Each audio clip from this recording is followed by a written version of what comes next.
Higher Learning Network. Yeah, right.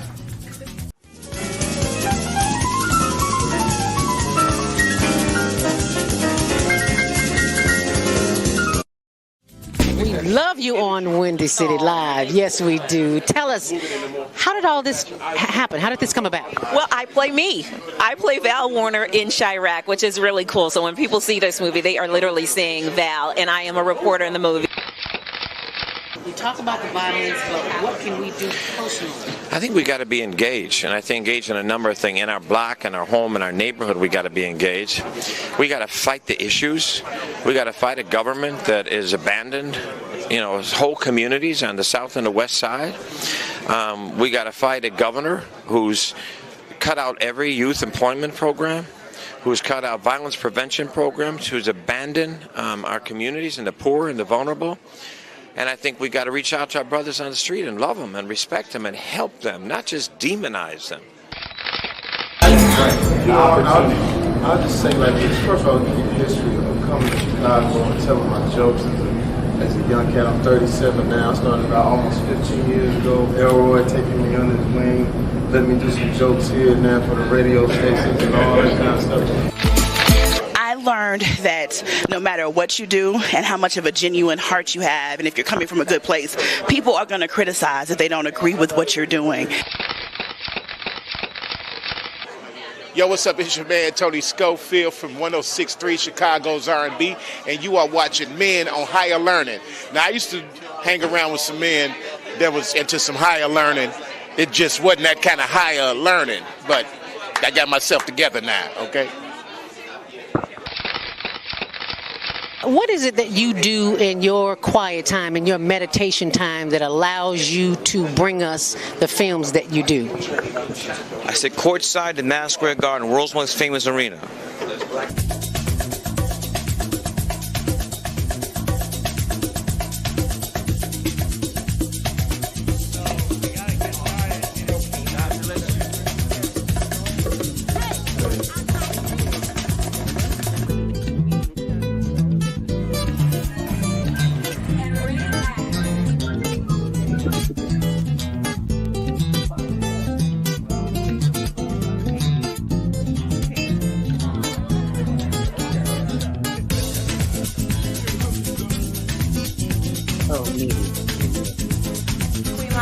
And you're watching CTV on the Higher Learning Network. Yeah, right.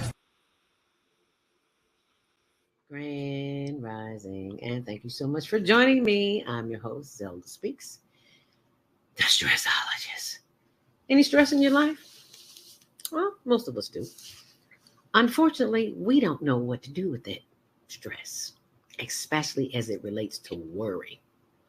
I was once a worried about everything, and I finally figured it out with some training.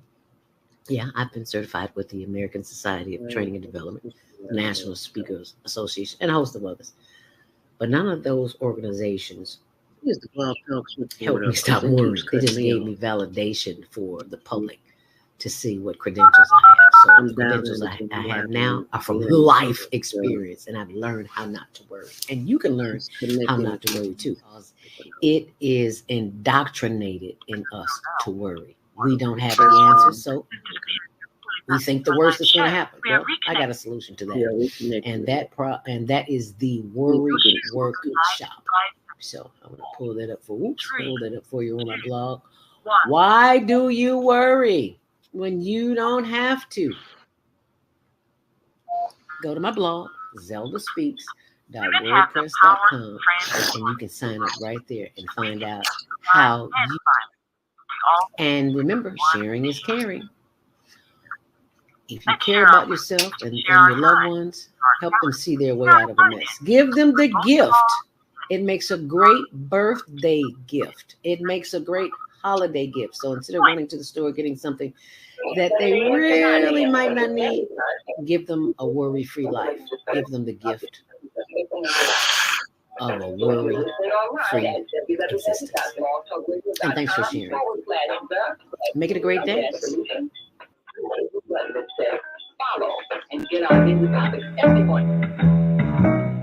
The Female Solution Global Radio TV Show invites you to an invigorating conversation with our team of hosts Monday through Friday, 7 a.m. to 9 a.m. Central Time. Start your week with Monday Morning Mindfulness with Zelda Speaks. Tuesdays, Self-Care with Jody Susan. Wednesdays, Repairing Broken Families with Naima Latif and co-host Kareem Hamid. Thursdays, Soulful Solutions with Dr. Debbie Green. And Fridays, Health and Wellbeing with Beata. Saturdays, tune in 12 noon to 2 p.m. Central Time. First Saturday, Success Strategies with Jana. Second Saturday, Wendy Williams Esquire on relationships. Third Saturday, Move Around with Deborah. And fourth Saturday, Wisdom with Mama D. Join us Sundays, 7 p.m. to 9 p.m. Central Time for Soul Purpose Healing with Beata. Call in and comment 515-605-9325. Press 1 to speak to the host and be a part of the solution.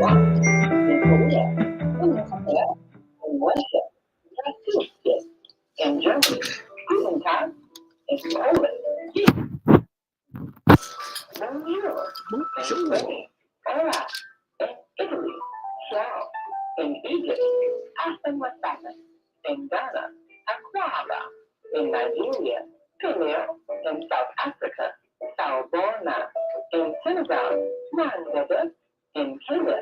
Jambo in Israel. Shalom in Pakistan, Afghanistan, and Saudi Arabia. Assalamu alaikum. Greetings, and may peace be upon you all.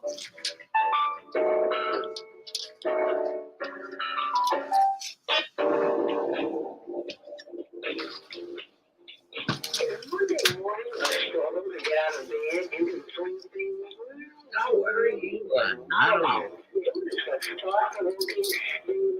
Mindful conversation on higher learning with Zelda Speaks for your Monday morning mindfulness session on Blog Talk Radio.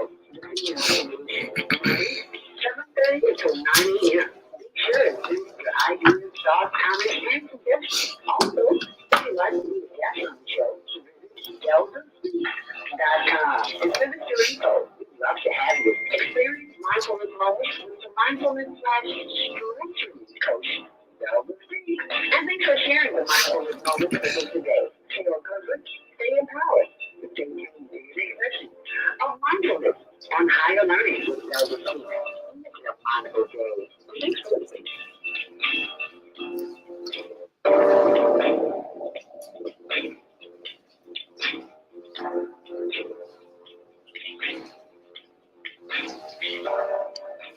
Grand Rising, and thank you so much for joining me today on Monday Morning Mindfulness. Welcome to the Female Solution. I'm your host, Zelda Speaks, host of Higher Learning. So we're going to get some learning today, baby, because we're going to the Motherland. We went to Costa Rica last night, and this morning we're going to South Africa, Zimbabwe, and it is Monday, the last Monday in the month of February, and we are celebrating life and living because someone somewhere didn't wake up this morning, and you were one of the ones who did. So pat yourself on the shoulder. Nope, giving thanks to the Creator. It just means we got work to do, okay? Happy Earth Day, birthday, born day. If you're celebrating a birthday today, we're celebrating it with you. And let us always keep in mind the sick, the shut-in, the incarcerated, and the non-believers. Because, baby, you got to have faith if you got nothing else in this world, because it is some kind of crazy going on out there. That's why we have to prepare inside, so when we go outside, we won't be upset by all the chaos and confusion.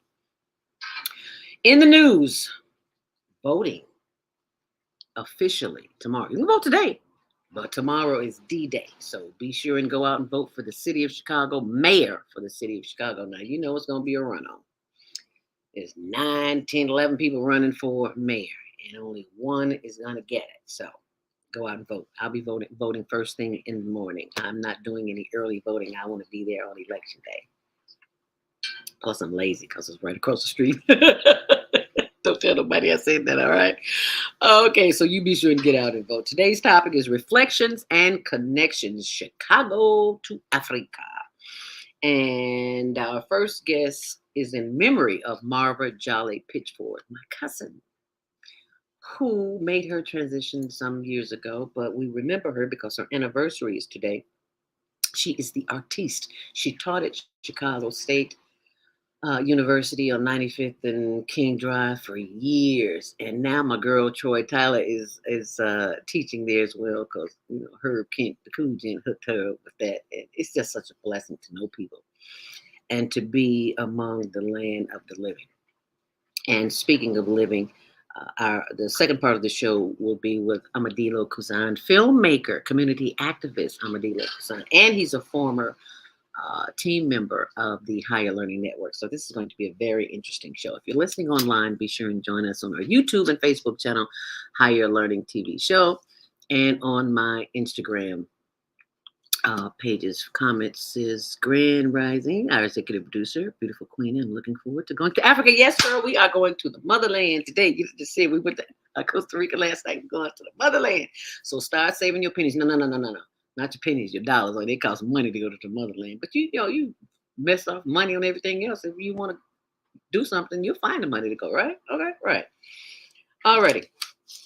Be sure and watch the Higher Learning TV show, which airs Tuesdays at 6, Wednesdays at 1 on Channel 19 and 24/7 on the World Wide Web Higher Learning TV show. And be sure check out my page on Instagram, Zelda Speaks, and Zelda Speaks to You. And I always have to talk about our Instagram project. Excuse me, it's not a project, it's a lifestyle, because we are doing the work that is necessary. Back in the day, we had something called the village, and this is where we took care of each other. And I am taking care of that which I have been assigned to do, and that is the homeless. That is my mission, because my little brother, Douglas Robinson, was murdered there some years ago. 4 years ago, as a matter of fact. And we did a dedication to him last Saturday. And this is our YouTube page, hln.homeless.project. And this is what you can see when you go to our project page. I will pull that up bigger so that you can see it. We deliver butane, so that's what you see in the butane. And they were so happy to get it. And we got some goodies. Somebody gonna keep warm tonight. Hi, brother. Can you come and get this propane? I can't think of that. Can you come and get that, please? You are quite welcome. You know, my little brother, Douglas Robinson, was murdered.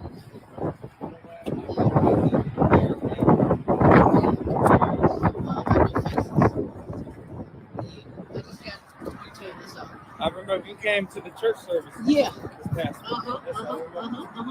Thank you so much.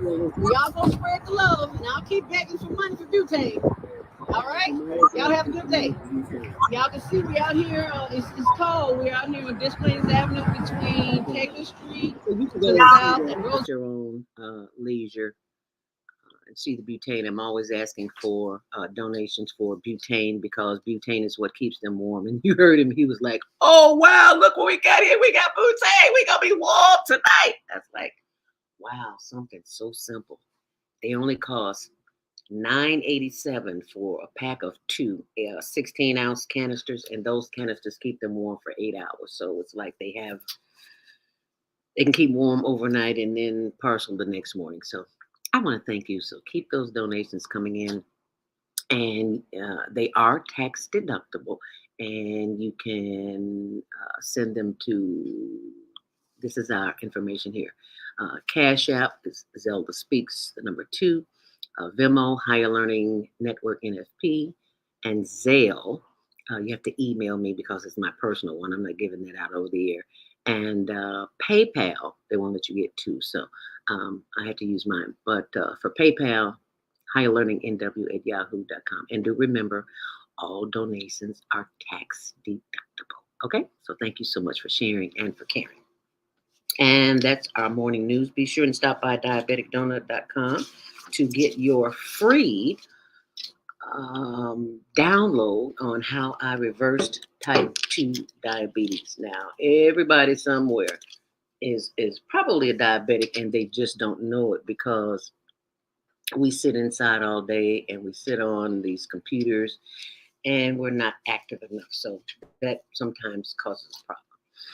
But problem as it may be, there is a chance to reverse type 2 diabetes, and that's what we do here. That information is available to you. And now it is time to check into traffic. If you are going out this morning, honey, it is a hot mess. I mean, the building is shaking. So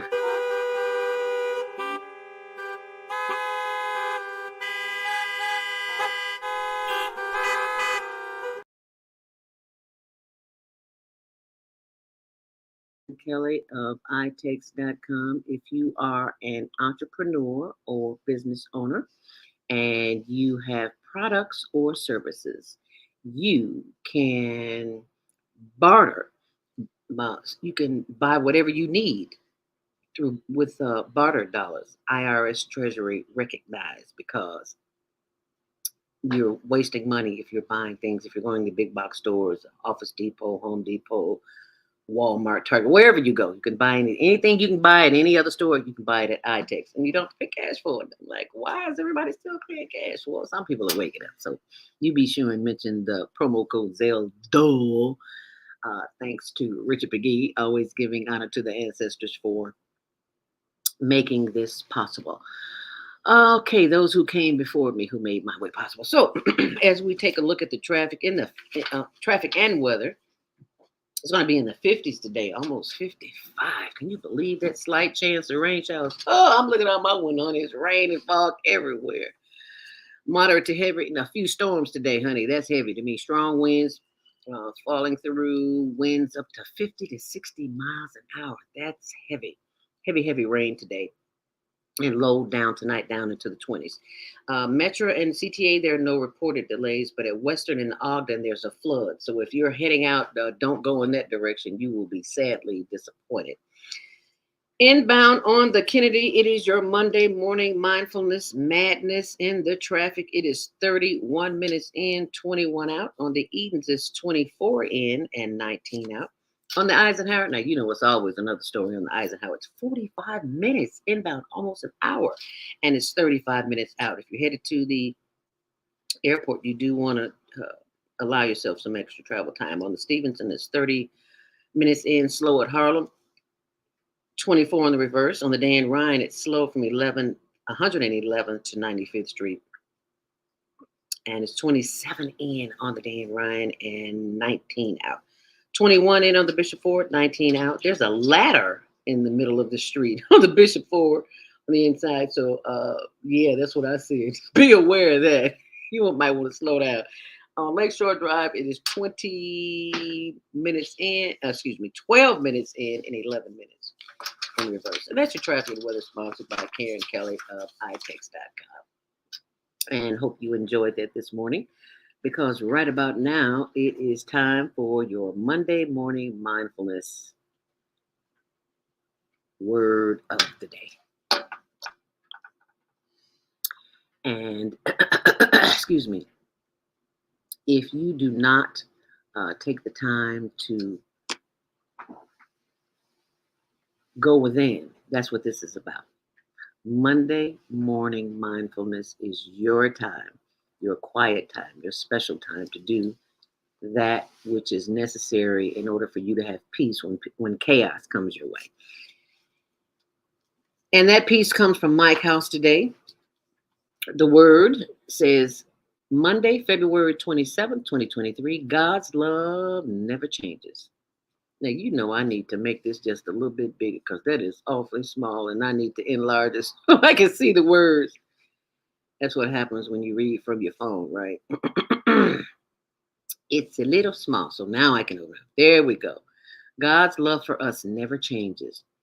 Whether we have indisputable faith or wavering doubts, God's love for us never changes. When we feel all alone, not sure if we can go on, we can still know that God's love for us never changes. We have to build and keep our foundation strong. You see, it does not matter how hard trouble winds may blow, or how much darkness covers our night. God's love for us never changes. I know there will be times when my faith will be tested. I know challenges in life will want me to change my thinking, to adjust my belief, but I am aligned with divine order. I am one with God in spirit and in truth. I am assured that everything is working together for my good because God's love never changes.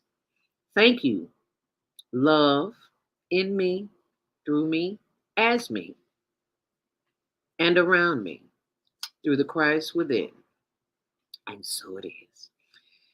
And we believed, and we have believed, and have known the love of God has for us. God is love. And he who dwells in love dwells in God. And that's taken from 1 John 4:16.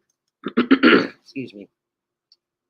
And that is your Monday morning mindfulness meditation from Mike House. And if you want to be included in those Monday morning mindfulness reminders, all you have to do is text us at 219-699-2114. I don't use the number often. I don't say it often. It's printed, but I don't say it. But I will find that and pull it up for you. But in the meantime, in between time, you know what time it is. It is time for our Monday morning mindfulness meditation. So you know what that means, right? It is time for us to get quiet and go within. So as we prepare for our Monday morning mindfulness meditation, let us sit up straight, feet flat on the floor, or whatever you need to do just to get comfortable. Because this is the time that we spend going within. So before we do any of that, let us be reminded that our thoughts will wander as they always do. And we simply take a deeper breath to remind ourselves, excuse me, that why can't I see? There you go. To remind ourselves of the greatness within and let us just become still. So let's just take a deep breath. Inhale through the nose and exhale through the mouth. Let's blow it out. Release some of that tension. Alrighty, so let us get started by bringing those hands. Ooh, wow. That's not the right one. That is not the right one. Hey, this is the right one right here. We want nature songs, yes. Da-da-da. So let us stretch and stretch and stretch. Hear the birds in the background? Yeah, that's nature. You always want some nature around you somewhere. And as you stretch and turn around, twist that body. Tony has a niece. Is it a niece, Tony? He call it twist body, and I think about her every time I do this. Every time I stretch. Oh, that feels good. Stretch one way and then stretch the other way. If you got a high back chair like I do, put your hand up there and stretch even more. But if you don't, just simply stretch. Just move. Move that body early in the morning. Slow and easy. No hurry. No competition here. Just warming the body up. Just move it. Inhale deeply. Hold it. And inhale once more. Giving thanks for the power of the breath because we're not on a respirator. And exhale. And your mind will have a tendency to wander. When it does, that is your reminder to take another deep breath and inhale the grace of the universe that has given you breath to breathe this morning. Because somebody somewhere is on a trachea, has asthma, COPD, or any other respiratory ailments. And look at you, breathing all on your own. Go ahead on. All right, let's do it together. Inhale deeply. Hold it. And once more, inhale deeply. Oh, does that feel good or does that feel good? And exhale. Why are you looking at me when you should be breathing? Inhale deeply. So you can get the benefits of this experience and you want to feel good. So rotate those shoulders backwards and forwards. And then one at a time. And inhale.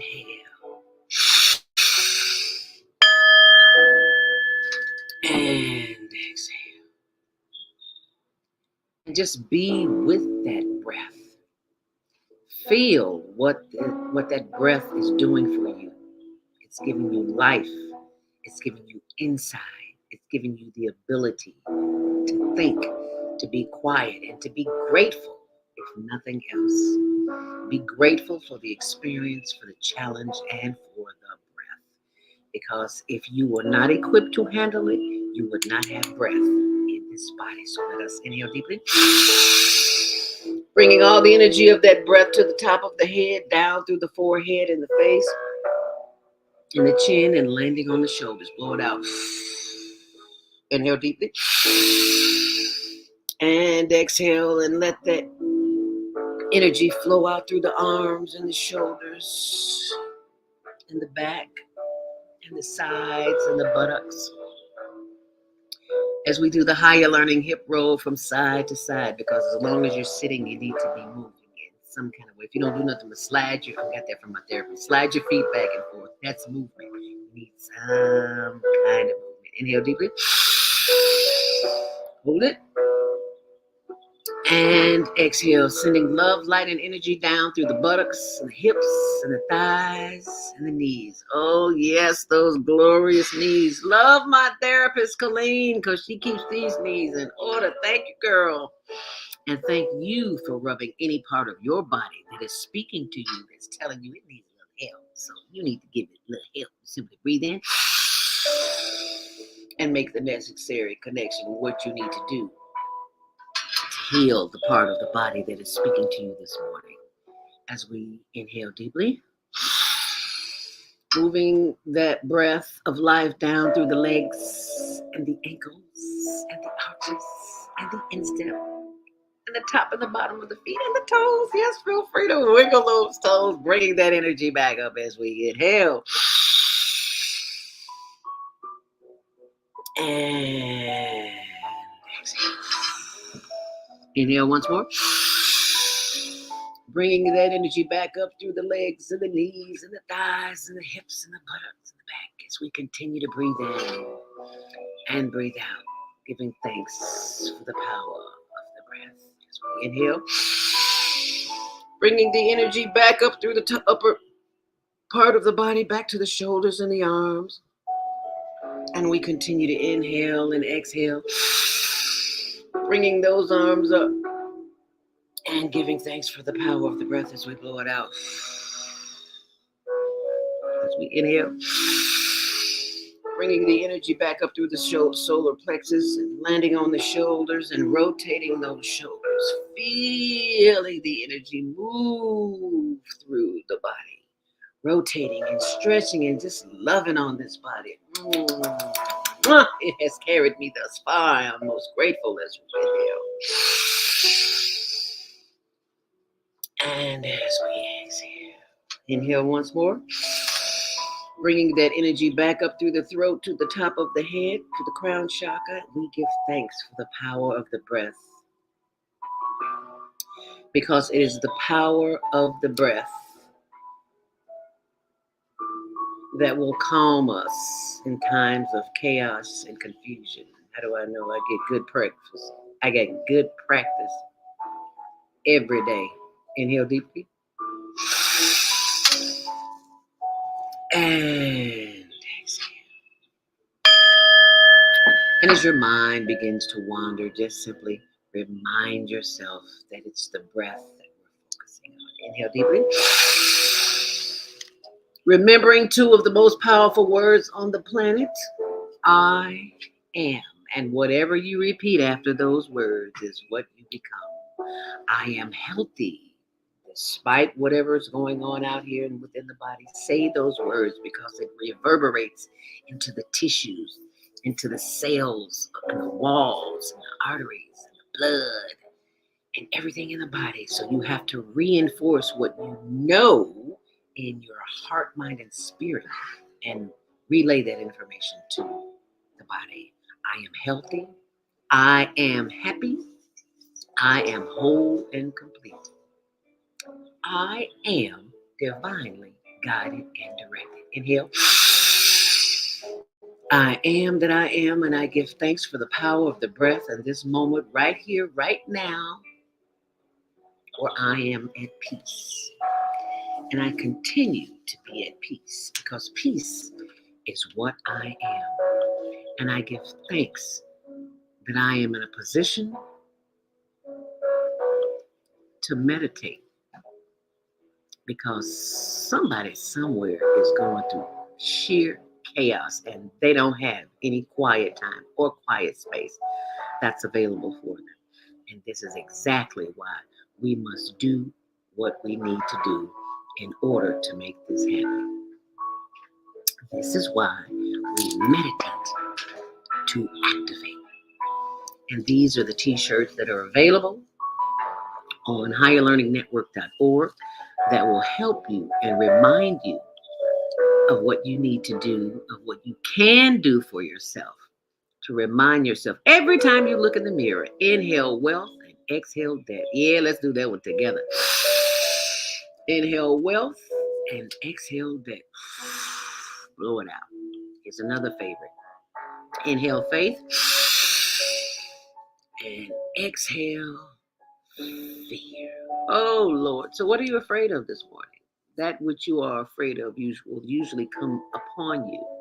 So just remember to meditate to activate. Inhale affirmations and exhale negative self-talk. And they're available for you on higherlearningnetwork.org. And whenever you make a purchase, we always go and get that butane for the homeless. So just know that your purchase is helping keep someone warm. How wonderful is that? Ladies and gentlemen, thank you so much for being a part of the Monday Morning Mindfulness experience where you have just activated the happiness gene.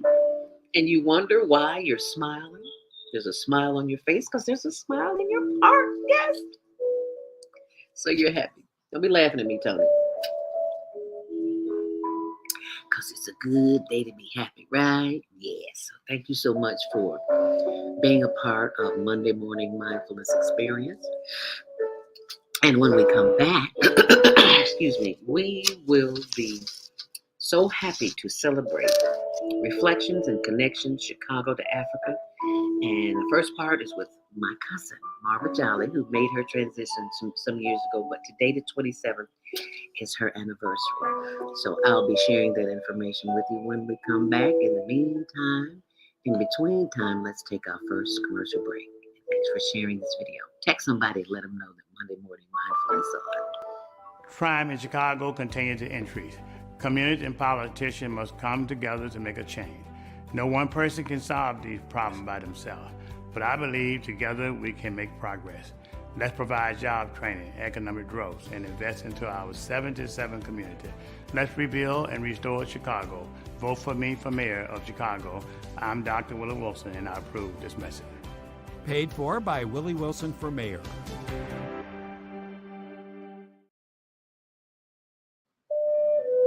What happens when a group of people are kidnapped from their homes, smuggled away in chains, and held captive in a foreign land where they are tortured, raped, and forced to perform hard labor by the lash of a whip and under the constant threat of death? Slavery, the African American psychic trauma. What happens to the doctors, writers, scientists, builders, educators, and spiritual leaders from Africa's golden age? Who did they really capture and sell into slavery? Are all African Americans suffering from psychic trauma because of a conspiracy to hide their true identity? Do you have psychic trauma? Take the test on page 22 of the book and see. Order it online today at www.naimalatif.com. That's www.naimalatif.com and get your personally autographed copy of Slavery, the African American Psychic Trauma. Are you constantly arguing with your spouse? Are your children misbehaving or acting out? Someone in your family abusing drugs? Have you been victim of domestic violence? reason to walk in your life. Let us help you restore serenity to your life. At Serenity Family Social Services, we understand that good mental health is a result of emotional well-being. Our goal is to assist you and your family in relieving emotional distress and restoring harmony and balance to your lives. We offer individual, couples, and family counseling. I'm Howard Williams, CEO of Serenity Family Social Services. Call us today at 312-315-4820. That's 312-315-4820.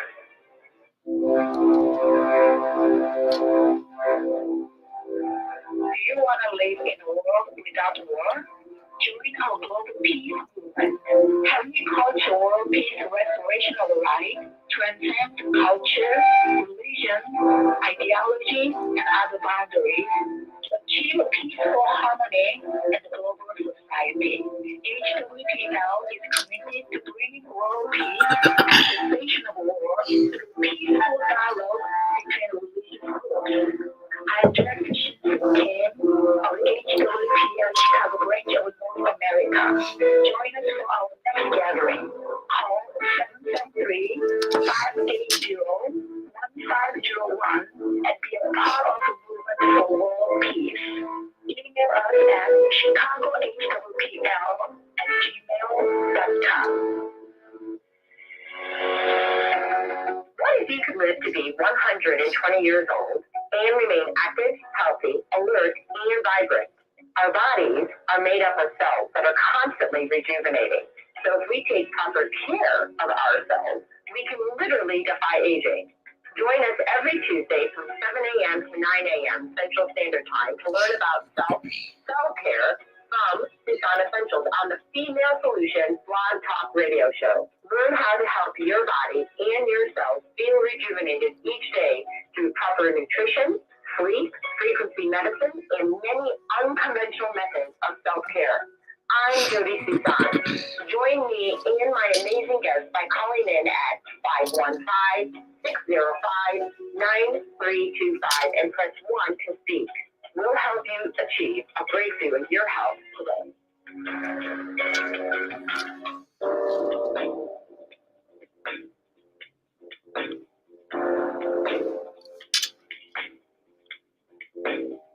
Grand Rising, and thank you for joining us back here on the Female Solution and the Higher Learning Network TV show, which airs Tuesdays at 6, Wednesdays at 1 on Channel 19 and 24/7 on the World Wide Web. So be sure and check out our YouTube channel. While you're there, YouTube and Facebook, Higher Learning TV show. Be sure and like, share, and subscribe. Please do that while you're there. Thank you so much. And beside me is my cousin, Marva Jolly. She used to live in Hyde Park. And we would go over there like the first of the year and eat black-eyed peas and greens. Oh, that woman could cook. Well, you know, cooks one in my family. I forgot to get in that line. But we always had a good time. And just, you know what family used to do? Just get together, just calls. Hey, what y'all doing? Come on over today. I'm cooking. I was like, yeah, I miss those. We miss you, Marva. But we don't miss the work because we have the work. Marva is somewhere on a planet, another planet somewhere, doing what she do. And I have lots of art, but most of it's too big to pull. So I'll Google it and you'll see it. But you'll see some of her artwork here. This is one of my favorites. I keep straws and you see diamond straws or just little knickknacks in it. This is one of them. And well, this is two of them I got. Two different ones. Can you see them? And these are the small ones because the other ones are huge. And this is how, let me take this out. I should probably put that down and let you see exactly how she would take her fingers. You see that? Can you see that? How she would take her fingers and do that. Let me show you the video. And then you'll know what I'm trying to show you. Because you know, she grew up down south in Crenshaw, Mississippi, but I am the one who didn't grow up there. And I had an experience when my mom died. This was my mom's sister. So I went down there to live with her because my brother was in Vietnam. And that's a whole nother show. So Just let me show you what this is all about so you'll know exactly. I can talk less and you can see it and you can understand it. Okay? So this is in our hometown of Crenshaw.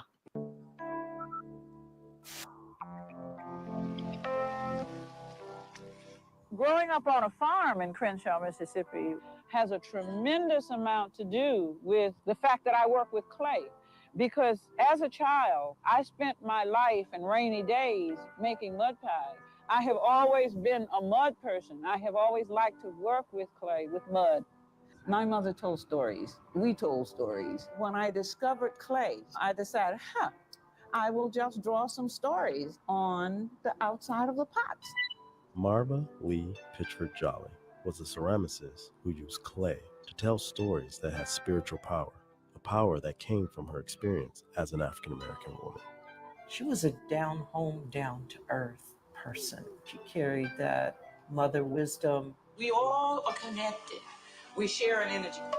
Some called her Mama, some called her Professor, but I simply called her Marva. Wasn't she a social worker? Yes, she was. I remember her telling that story about how she just decided, I want to be an artist. She was in her 40s, if I remember correctly, when she made that decision.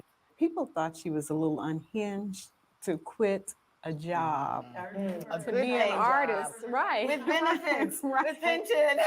You know? Her motivation was to empower people. We're going to roll this way. Marva helped to empower a generation of young people as a ceramics professor at Chicago State University.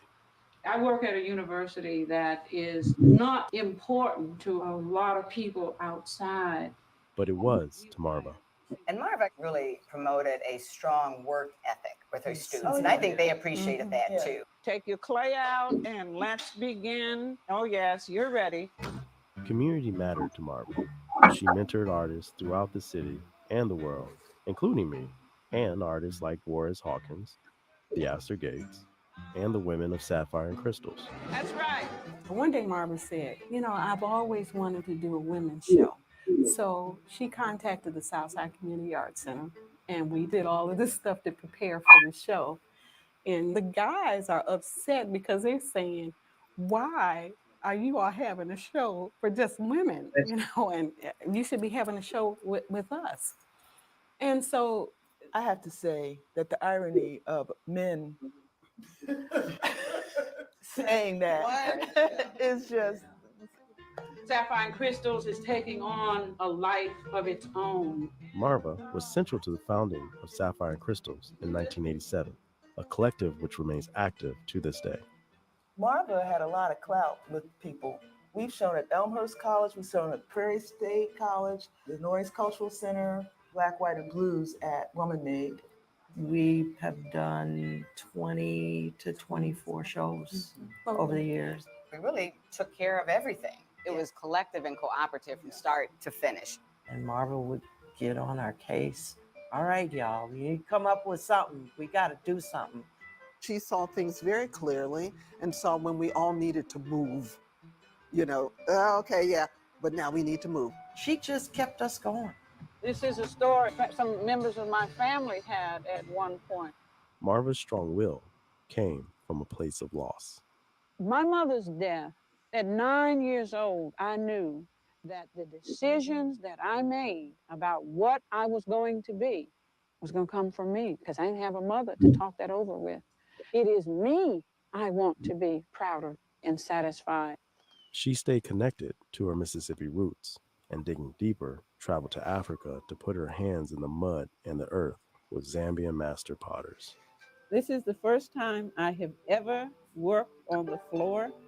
Having a friend like Marva really helped to steer me. We have a right to define who it is we are and who it is we want to be. She was a cheerleader. And everybody had a Marva story. You could go all over the South Side, the North Side, wherever, and everybody has a Marva story. When I die and those old folks say, well, Marva, what'd you do while you was on Earth? I tell them, I got it done. Yes, she did. She got it done, y'all. And I am honored to be a part of that. Oh, wow. What happened? Did everybody just disappear, including me?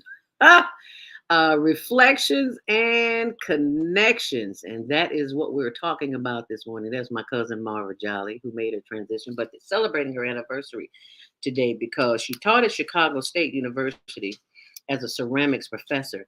And it's so funny, that video you just saw was done by another filmmaker, Shuli Ashell. And I met Shuli Ashell at some networking event, and she was talking about this lady named Marva, and I was like, Marva who? She said Marva Jolly. I was like, that's my first cousin.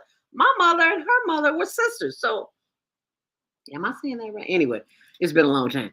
So when I found out, I went to Shuli Ashell's place, and she would come to Can TV, and we talk and yada yada yada. I had no idea that a documentary had been made on where I grew up. Well, I didn't grow up there. I lived there for 2 years when my mom passed, in a little town called Crenshaw, Mississippi, about this big, from one block to the other. Everybody knew everybody. That's why I still talk to people today, because you got popped upside your head. If somebody speak to you and you didn't speak back, oh, you was in trouble. So that's why I am still speaking to strangers that I don't know. But this young man that I'm bringing on board, he is not a stranger. He is the filmmaker,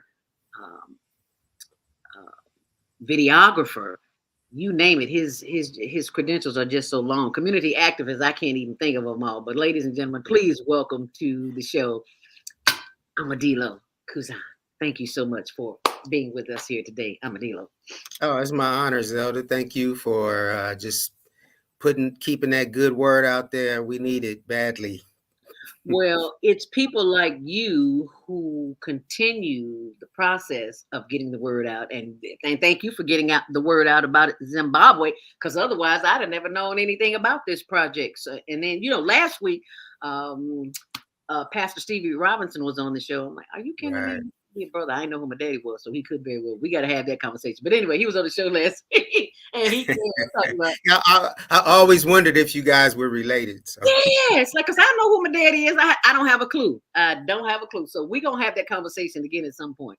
All right. Anyway, I was just honored to be a part of the Chicago to Africa experience with Zimbabwe and the water experience. Now, I know you're a filmmaker, so you're always all over the place. And let the record show, this is the young man who did the film for my little brother, Douglas Robinson, who was murdered in Tent City, and I'll pull that up later. But right now, if you've got anything you want me to pull up while we're talking, you can send that to me via email, and I can send that up when we go to commercial break if you want to. But anyway, just tell us how you got started in this project, Chicago to Africa.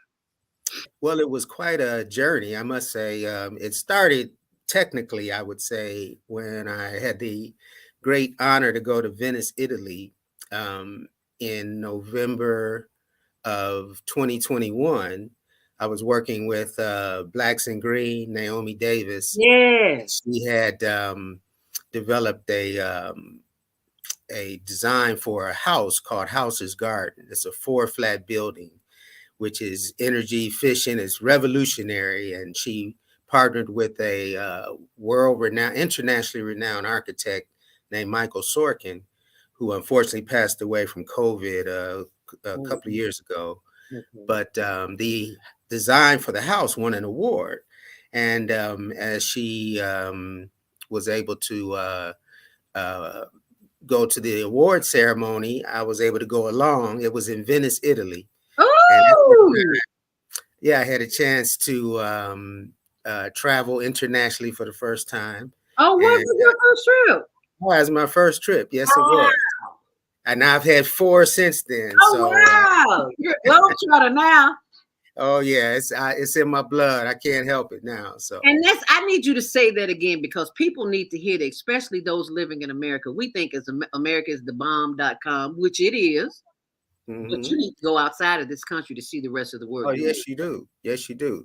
Because we have to understand that America was built on stolen land, stolen labor, and there's a whole lot of stolen stuff here. So naturally, people want to be here because this is where a lot of great stuff is. You know, it hasn't always been acquired in the most ethical way, but it still is a lot of good stuff here, and people want to be around it. Chicago is a beautiful city, even though it has a lot of challenges and struggles. World-class city, beautiful city. And we should all be committed to keeping it that way and making it even more fair and equitable. But then that's another issue for another time. So, yeah.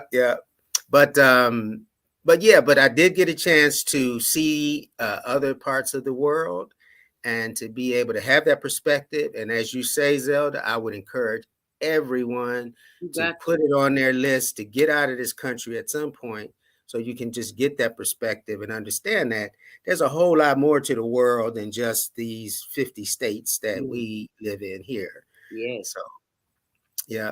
But I got a chance to, after I left Venice, I met a young lady there who is an engineer, and she was doing some You met a lady engineer. Don't just run right past that now. Right. How many do we know? I can count them on one hand and still have 4 fingers left. Oh, yeah. No, this is she. And it's really interesting because, Africa is one of the youngest nations, the youngest continents, I would say. And so it has a lot of potential. Africa's growth rate is one of the highest in the world in terms of its economy, as well as its population. And so it's going to be a major player on the global scene. It already is, but it's still recovering from colonialism and a lot of the other things that have happened to it over the years, including the transatlantic slave trade. Yes, sir. But Africa's coming out of that, and it's re-emerging in a very powerful way. And it's a lot of work to be done. There's a lot of challenges, but then the opportunities are also incredible. So I got a chance to go to Uganda. That was my first trip to Africa. Idi Amin. That's the first thing that we think. Right, I know that's the first, and unfortunately, and of course, you look, when you think of Idi Amin, you think of this, tyrant, dictator, and all this kind of stuff. And none of these international leaders are perfect, and no one is saying that Africa doesn't have its issues. But at the same time, the leaders in Africa are no more good or bad than the leaders anywhere else. Thank you. They're struggling with unique problems and unique challenges, and doing the best they can in many circumstances. But at the same time, they're facing a lot of outside interference and a lot of outside, exploitation, which also affects the development of the countries. Which brings us to Zimbabwe. My time in Uganda, I was able to make some further connections with the continent. But my real connection with Zimbabwe came when I was able to work with Pastor Stevie Robinson and Preacher Head Ministries. Stevie had went over there almost 10 years ago to preach the gospel and to help to build up a ministry there. And he experienced just how tough the access was to clean water. He talked about how he had to wash up in a bucket, no hot water. For 3 weeks. 3 weeks. 3 weeks. And this is a man who is definitely fashion conscious, very much about his appearance. So I know that was a real culture shock to him. And he came back telling this story and wanted to go back and help some of the villages that he experienced to get access to clean water. Mm-hmm. And sure enough, he was able to raise money to build some wells there. But unfortunately, COVID hit. So he had to just sit on the money until it was, international travel had opened up again. Mm-hmm. And so we were able to go in October of last year. We spent 3 weeks there, and we were able to help improve the water systems in 5 villages in there. And not 1, not 2, not 3, not 4, but 5. How many people live in one village? In the first village we did, there was 2,000 people in that village, and they all had one stream of water.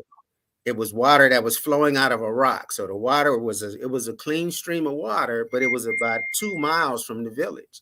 So every day, men, women, and children had to walk those 2 miles to this stream with buckets fill them up with water, put them on their head, and walk the 2 miles back just to start their day.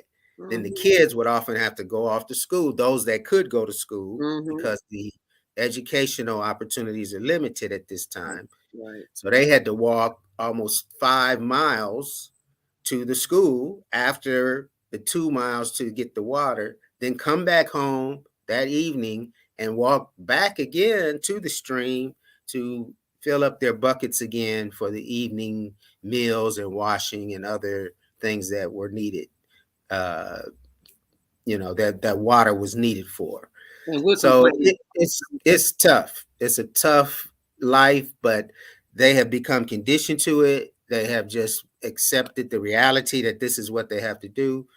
But fortunately, we were able to come in, and it cost about $5,000 per well for us to do this work. Which is that's to them, it's a huge sum of money.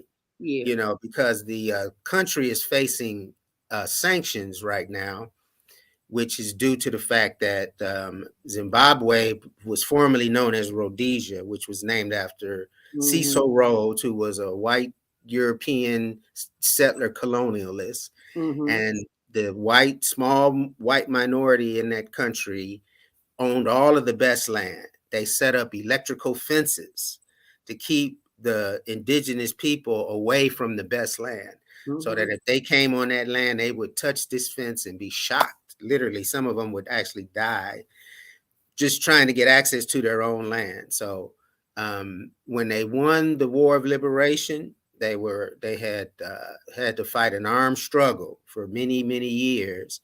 And eventually they were able to force the Europeans out of their country, but a lot of the white farmers were still owning the best land.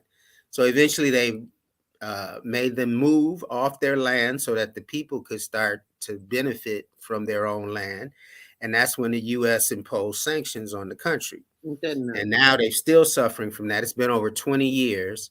So a lot of the poverty that the people are facing is due to the fact that these sanctions are preventing the economy of the country from really developing.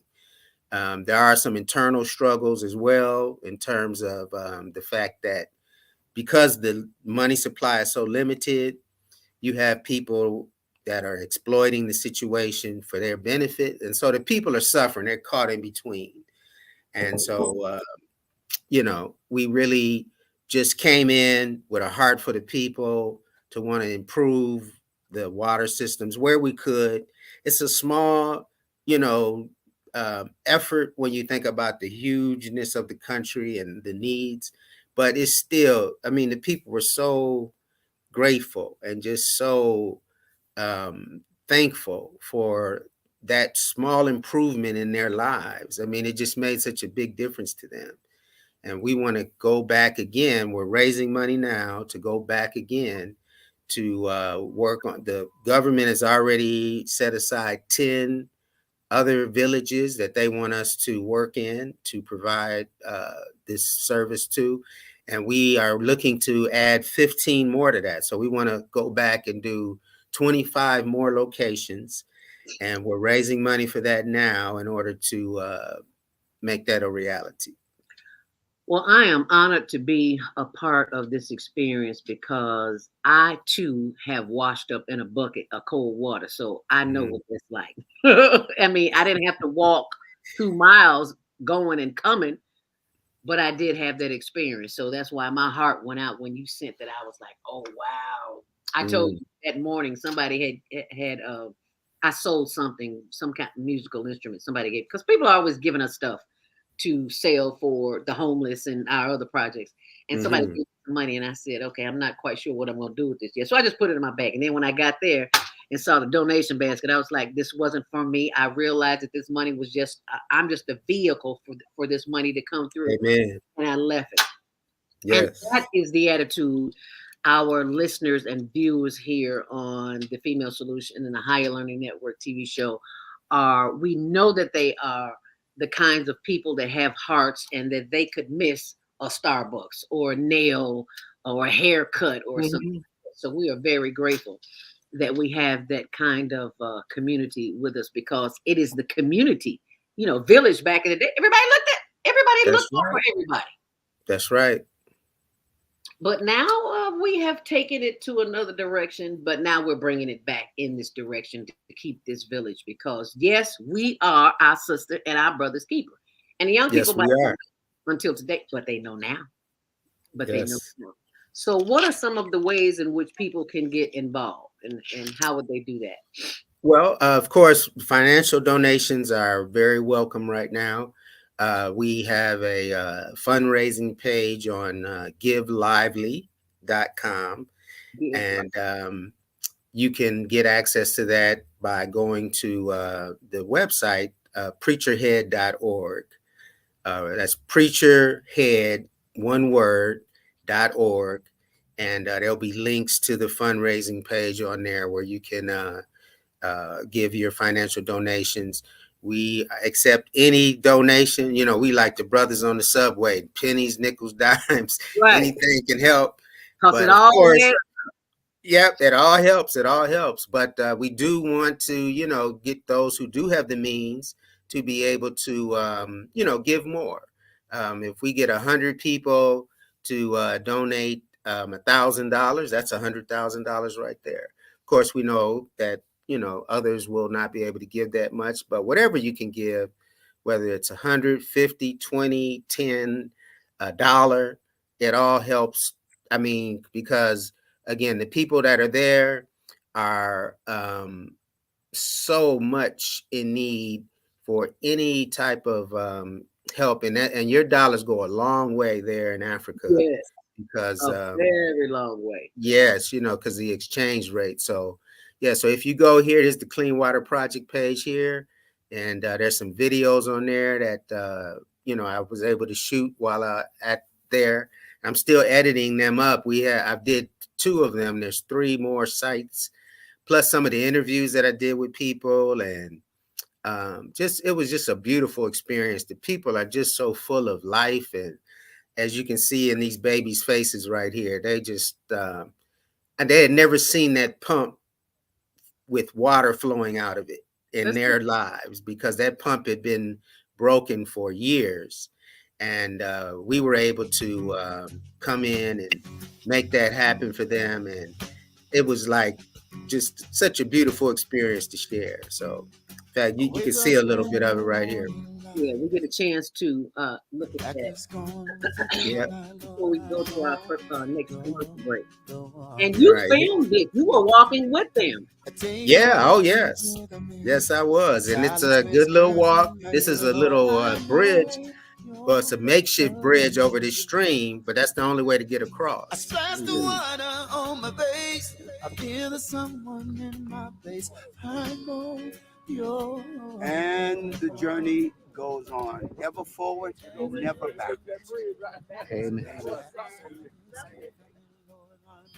That's Pastor Stevie there, who led the way. And this is one of the families that we got to visit. And that's looking out in the sun. Talk about off the bridge. I love it. I want to go. I want to go and spend a night in the community and have water. I walk in the what they have to deal with. I think I can do that. Oh yeah, it would be definitely. The people are very warm, very welcoming. I might have to rest. Yeah. And you see how well they handle those pails on their head. It's like amazing.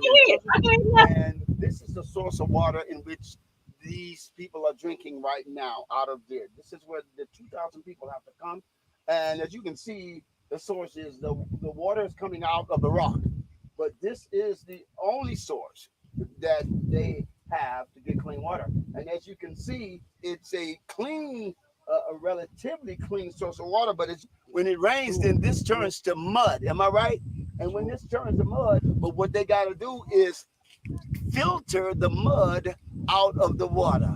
Then they can drink it. So this is a disparity and a water insecurity of major proportions. And you can go to Preacher. And I don't know how far she had to walk Right. to get it. Preacherhead.org. And it will clean it out. Right. it will lead you to this page to donate. Like I said, during the rainy season, what you see here, and it rains for about 3 months. Is that right? And it rains for about 3 months and off and on, right? But what happens is all of the dirt and the mud that you see goes into the water. And they still have to do what it is that they have to do. Okay, so you can go and watch the video. Just want to let you know what we're doing and why it's necessary for you to have compassion and pity for. Go to our commercial break here, and while we're doing that, you can go to preacherhead.org, and also you can send this video to someone in your database and let them know Reflections and Connections Chicago to Africa with filmmaker Amandilo Cuzan is on, and you send that information and I'll share this information. We'll be right back. That's something one of these sunfields today. This sunlight is really expensive, especially during this season. I'll probably have to work overtime to pay it. Well, you better pay it on time. We don't want the sun to go out and we're sitting up here all day in the dark. Wouldn't it be terrible if God charged us for sunlight? Well, thank God, the light and heat from the sun is free. So why are we paying such high bills for the energy we use in our homes?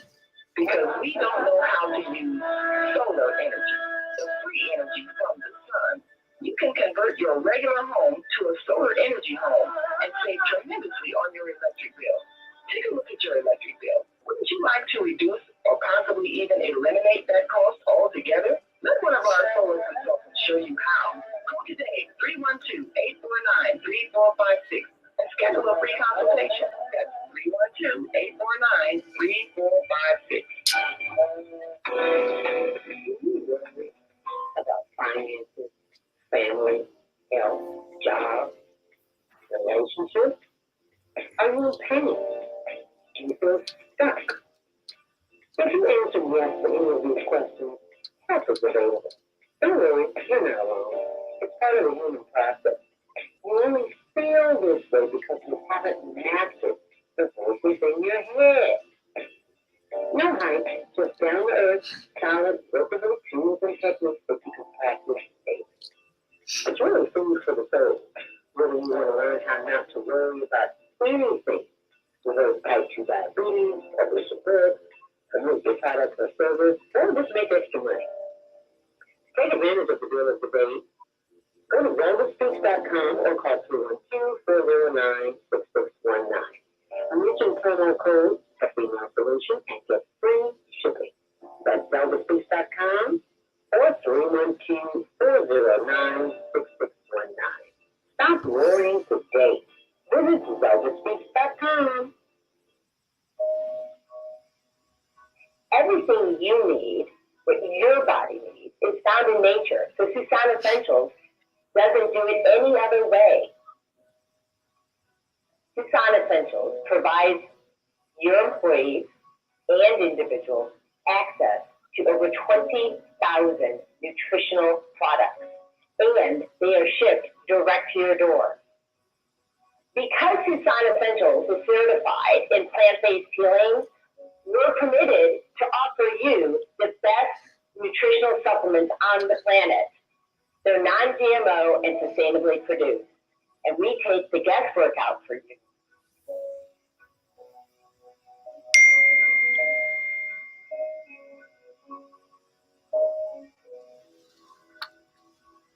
Let Susan Essentials help you take control of your health today.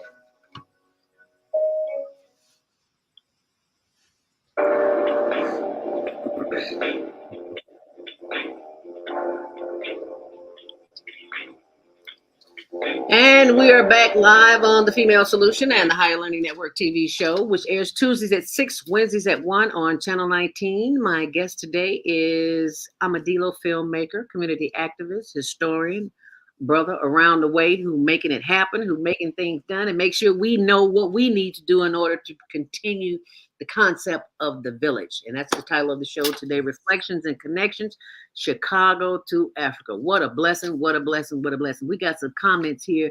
Viata Tiny Village House says, Buenos dias. I don't know what Monster Bien, but I know Muy Bien. I know what that is. Yeah, she's in Costa Rica. We went to Costa Rica last night. Oh, good. Okay. Yeah, so we in now. We just traveling all over the globe. Yeah. And I think she said, I think it's the same time. If it is, Viata, if it is the same time, let us know what time it is. Oh, and this sister here, oh my God. This Zen Wombs. For those of you who don't know, go to zenwombs.com. This is a powerful sister here. She says beautiful. That's a powerful name, I must say. Zen Wombs.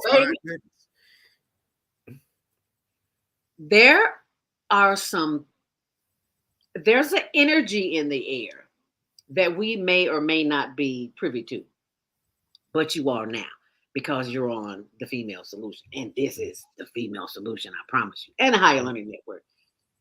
People are so tired of taking medication that is only putting a Band-Aid on a wound. Mm-hmm. This sister is in Arizona. And this sister, if you want to feel something different in your body, if you want to shift in the energy in your body, you don't like what's going on in your body. And even if you do like what's going on, if you want to have a different experience of a healing, healing comes from the mind because the mind tells the body what to do. That's why I'm so enamored with our African sisters and brothers. They go through hell, trial, and tribulation every day, all day, and still come out with a smile. I digress. But anyway, Zen Wombs is an experience, and I've had that experience, and I continue. I listen to, she has an audio, she has lots of programs, but she has an audio program that you listen to every night, every day, every night. I listen to it. You're only supposed to listen to it 10 minutes. I listen to it for 30 minutes. I overdo it sometimes. But anyway, the process is to help shift the energy for whatever's going on in your body. All I can say is go to YouTube. See for yourself. Don't believe nothing I say. Go to YouTube and see for yourself. And we are energy. Our bodies are full of energy, and there's frequencies that impact everything that we do. And they don't teach us this in school. They're not going to teach it to you in school. You got to get it on your own. And you went to the Motherland where they practice it every day, all day. Beat me down. I'm still going to walk 2 miles and get my water. That's and I'm right. still going to be okay. That's right. That's one thing about it. You don't see a lot of obesity there, or you do those not. types of problems, the chronic things that kill people in the Western world. You don't see people on canes and in wheelchairs. There's something to that. Yes, all that walking and all that exercise. Yes. Yeah. So even though they appear to be struggling, and there's struggles, no doubt. We're not trying to paint a fantasy picture. Right. But there are certain pluses that go with that type of simple lifestyle. Yes. And good health is one of them. Yes, indeed. So, because I look at what the Western world sees as poverty. That's not teach. It's something that we don't know nothing about because we have been indoctrinated since birth. This thing we call it television, live vision, their vision, which is a lie because they want you to think. You ever heard of Operation Mockingbird? Please don't believe nothing I say. Please don't. Go to the internet and look up Operation Mockingbird. We have been programmed by the CIA. Was it 1941, I believe it was, when they came up with the idea of television? Because when we were kids, there was television. If you only had radio. Right. And when TV evolved, it's like, they can't get us to sit around the radio anymore. Then they get us to do the visual thing, because when it's visual, it's really more concrete. Yeah. And now, especially with these things, 24/7. And you see little bitty babies working these things like they are pros, man. It's fascinating to watch. Know. And I get them to teach me things that I don't know. I was like, I know. And they will get big attitude if you try to take it from them, you know. Ooh, crying, hollering, screaming. You see it on YouTube and Facebook and everywhere else, all of TikTok, all the other social media. I mean, these kids are clowning. It's not just the children, it's the adults. Yes. When we leave home, if we don't have a phone, we feel naked. What's wrong? That's right. It is. It's addictive. It is a very addictive thing. And because so much of your life is in here now. Yeah. I mean, phone numbers, contacts, schedules, everything. It's amazing. And you lose that phone, you are out. Oh, man. Yep. I've lost one, and I said I will never, and you are never supposed to say never. I'm saying I will never, not ever, solely depend on anything outside of myself. That's right. That's so important.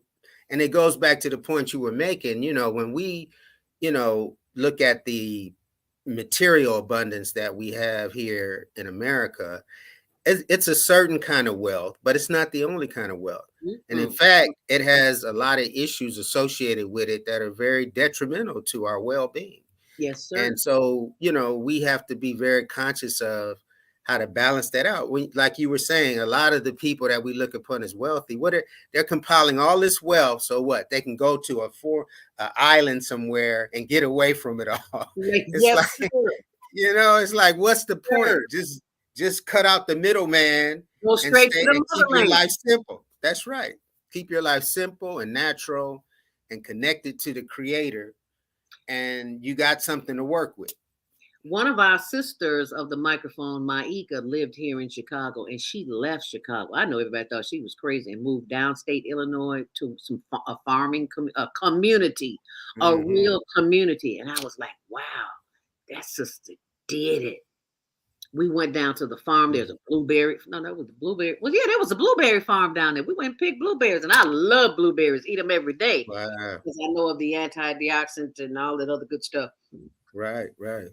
And we don't do that. It's like we got to get children to the farm, so that should be their first experience, so they will know what it's like. Oh my goodness, we've got some calls here too. Let's take some calls. If you want to join the conversation this morning, it is 8:15. We are speaking with filmmaker, philanthropist, community activist, world traveler, Amandilo Cuzan, and he is sharing with us Project Head, the project in Zimbabwe where we are helping. You notice I said we as a community are helping, and we will continue to help by going to Project Head.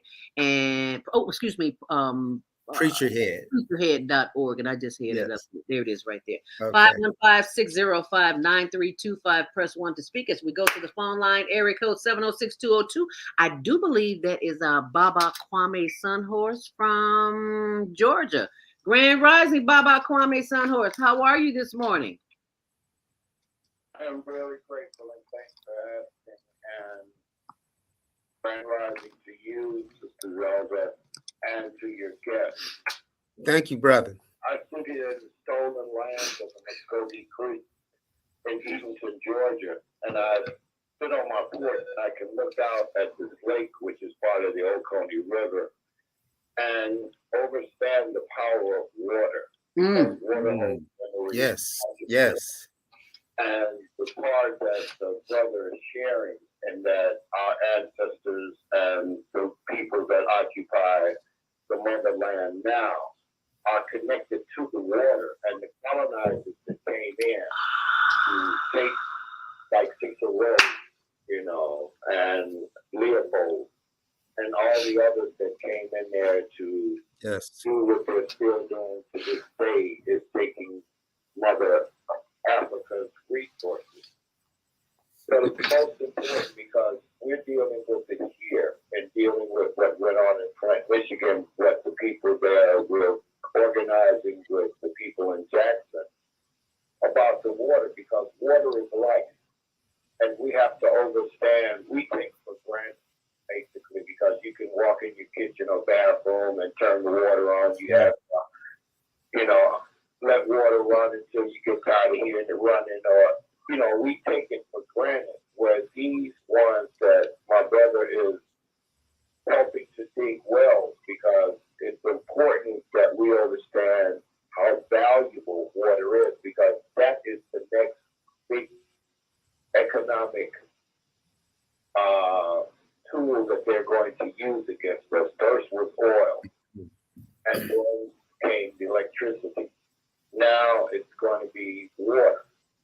Teach, brother, teach. If they could figure out a way to harvest the air, they would sell it to us. Yes, they would. Now, oh yeah. They're now looking at how to pollute it, because that's what we had with the oil spill. You had the uranium fire in Oak Ridge where they made the H-bomb at. So we're looking at all of these things that are happening that are attacks on our mother and the four elements in which she gives us to sustain life.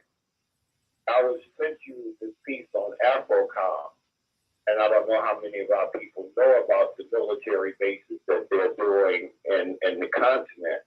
And what they're doing, they just finished doing February 13th to the 23rd. They were doing over 1,000 of our troops from AFROCOM training the different African villages, Senegal, Dakar, Kenya, and they're now establishing a foothold of control, because everybody, all of these countries are now back and focusing, getting the last resources that they can from the continent.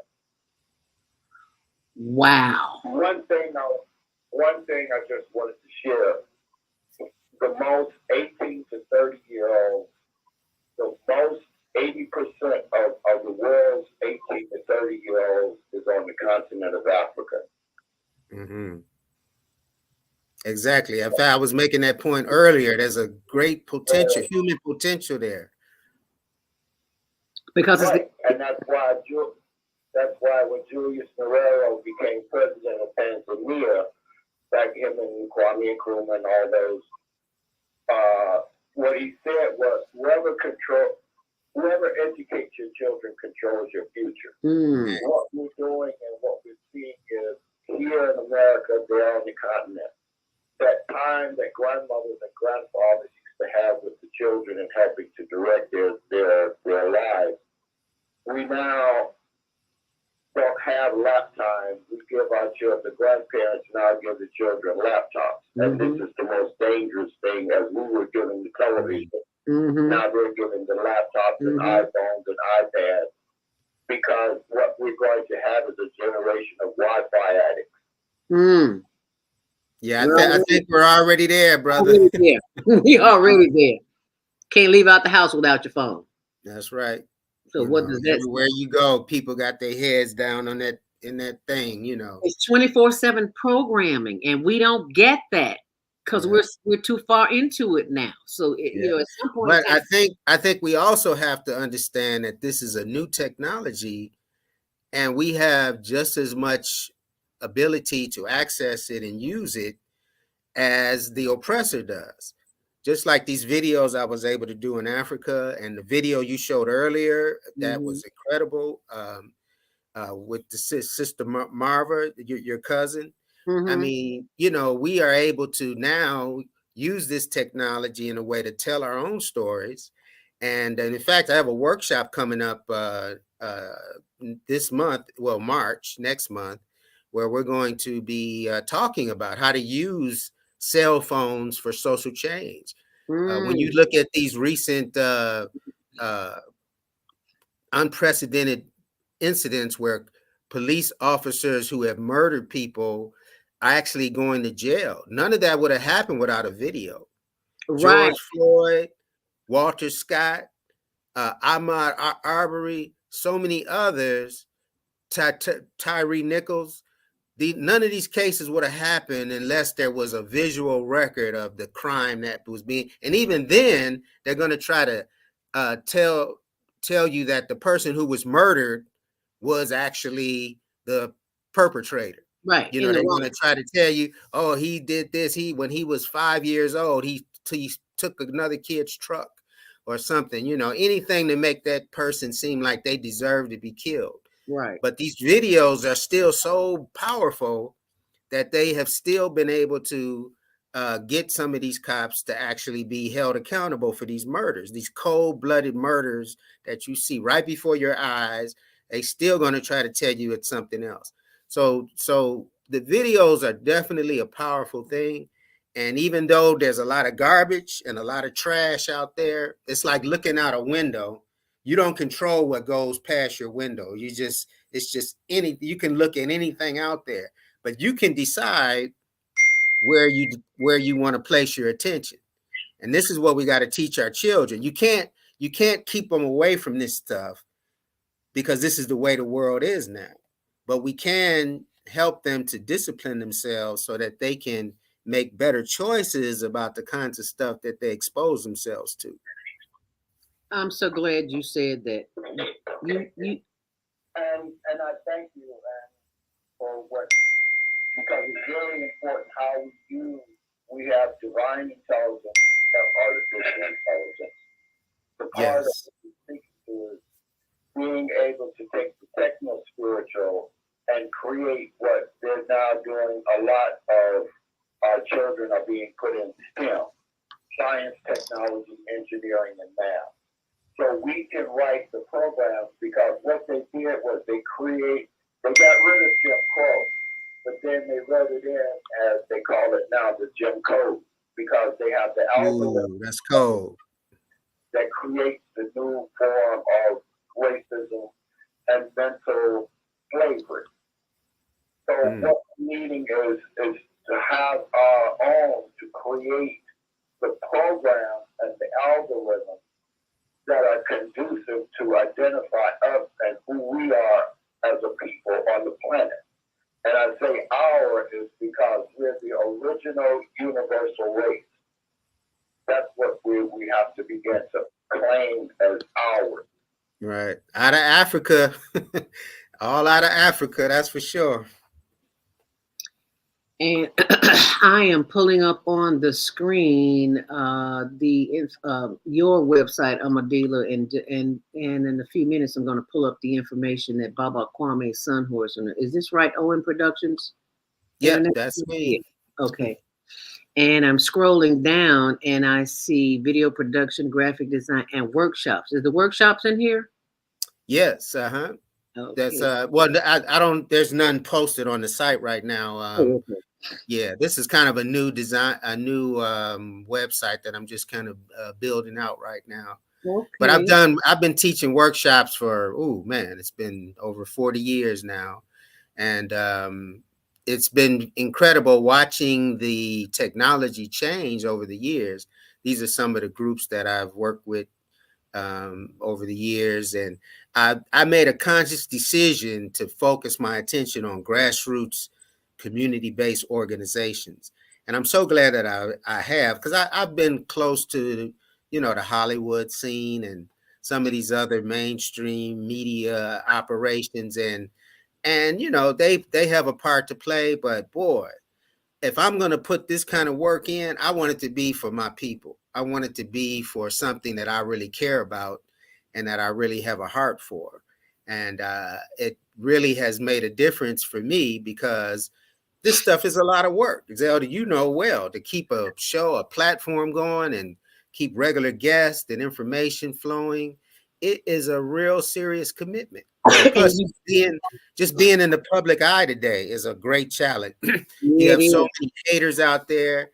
And people that just want to, see you get caught up on some stupid stuff.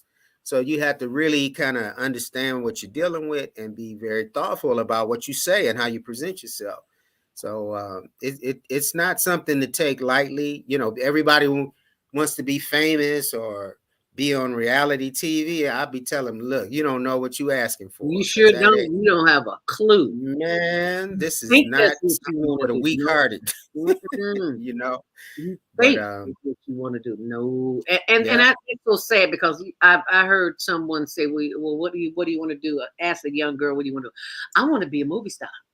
I was like, wow, you don't even know what you don't even know what you're saying. You don't even have a clue, Is this the right workshop, Chicago? This is for the workshop that's coming up, the community film workshop. They have a variety. This is Margaret Caples, who you see on the screen there. That's Margaret. That's my girl. She's been doing this.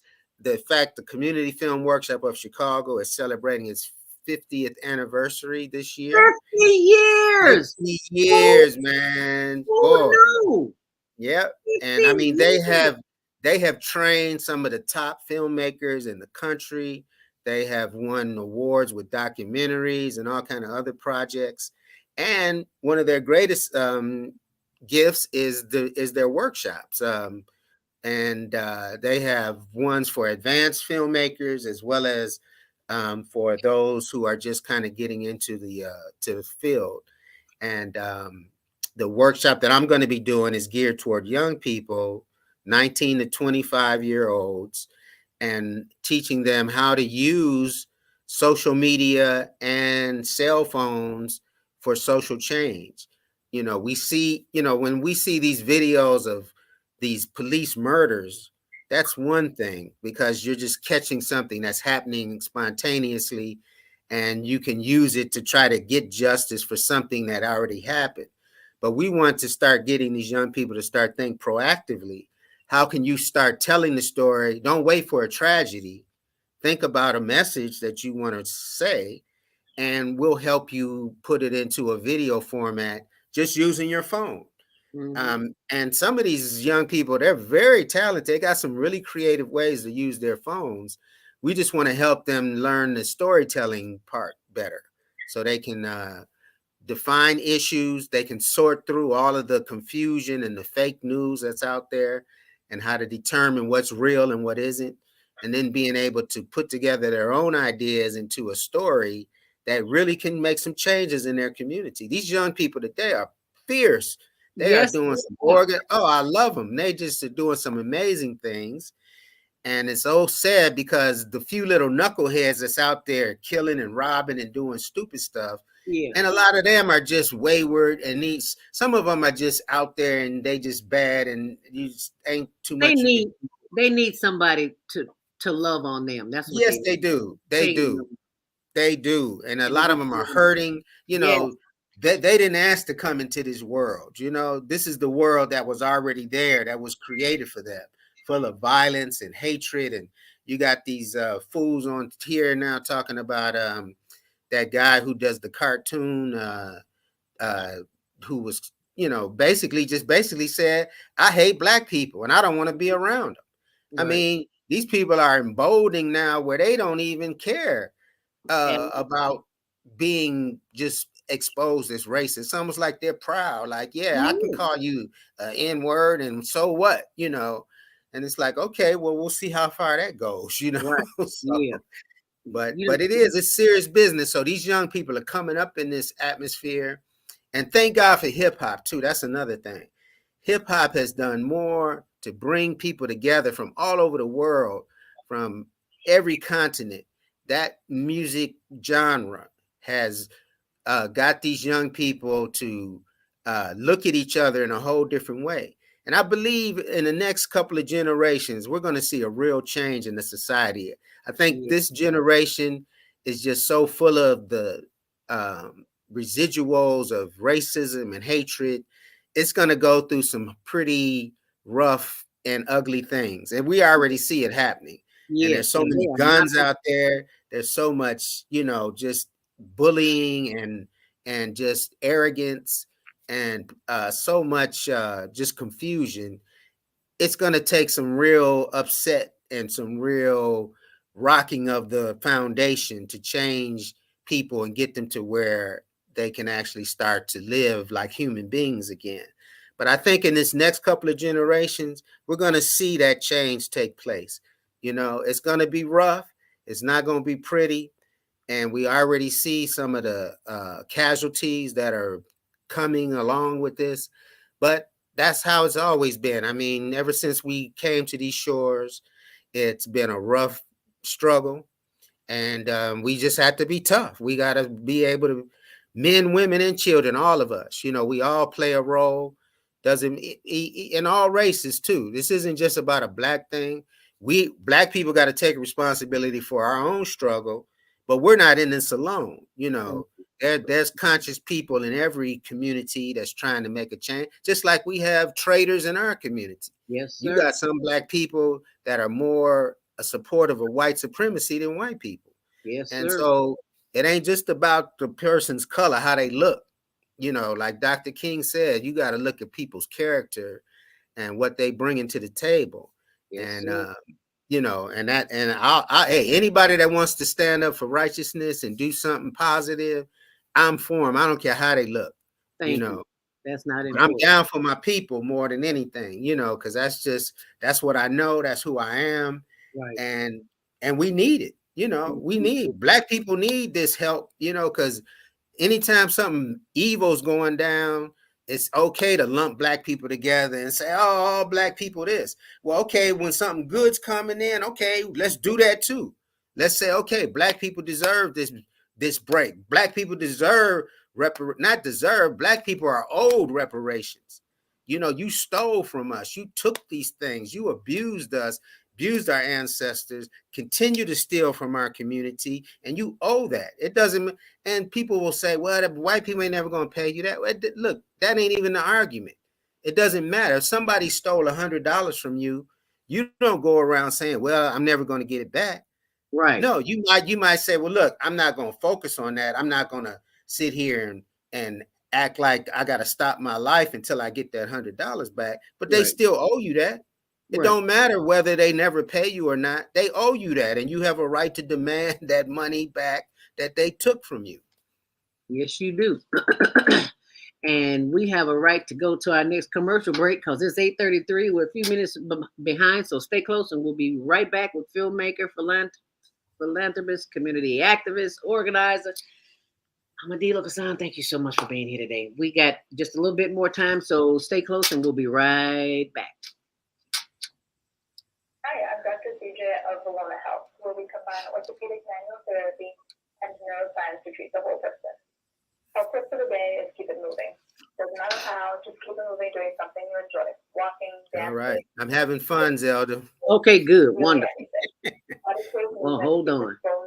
Get this last commercial out the way.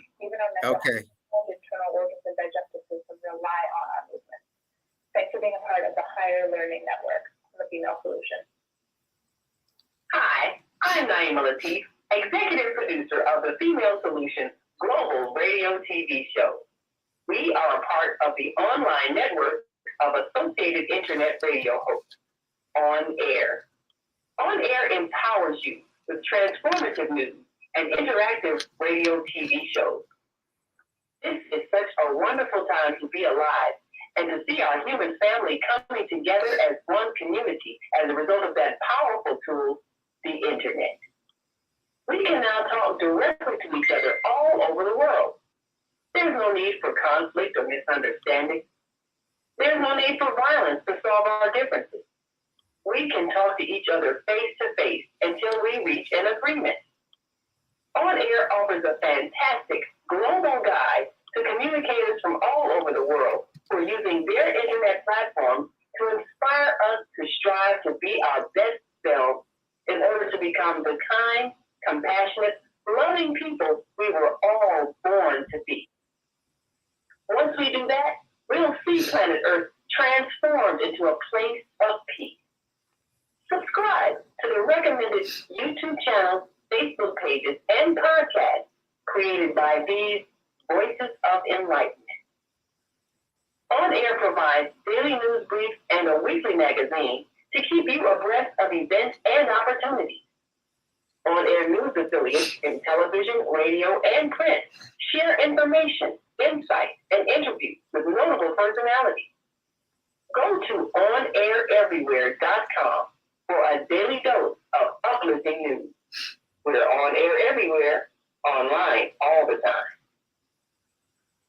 We're on air everywhere, online all the time. All right. And we are back after our last commercial break here on the Female Solution, the Higher Learning Network TV show. I'm honored to have our guest today, Brother Amandilo Cuzan. Now, you know I got to ask you, Cuzan. I have never asked you before. I don't think I have. If I did, forgive my memory. Is that name sounds Cuban? Well, Cuzan, yeah, it probably has some origins in there. I haven't really studied the origin of that. Now, that was my father's name. His family's from New Orleans, and okay, got connections with Santo Domingo and Haiti. So I've been trying to trace that family line there, but I just haven't been able to really.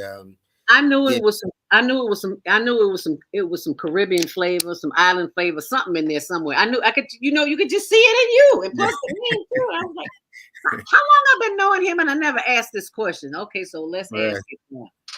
Okay, we need to take a few more calls because at 9 o'clock, Naima will be joining us for the after show. Baba Kwame Hunt, Sunhorse, your line is still open, but we're going to take a few other calls, and then I'm pulling up that video that he wants us to see. 336-350, you're live on the Female Solution and HLN TV. What's your name? Where you calling from? Unmute yourself. Mama AZ. Yes, Mama AZ. Go. Yes. Go. Thank us, family. Grand risings, everybody. Okay.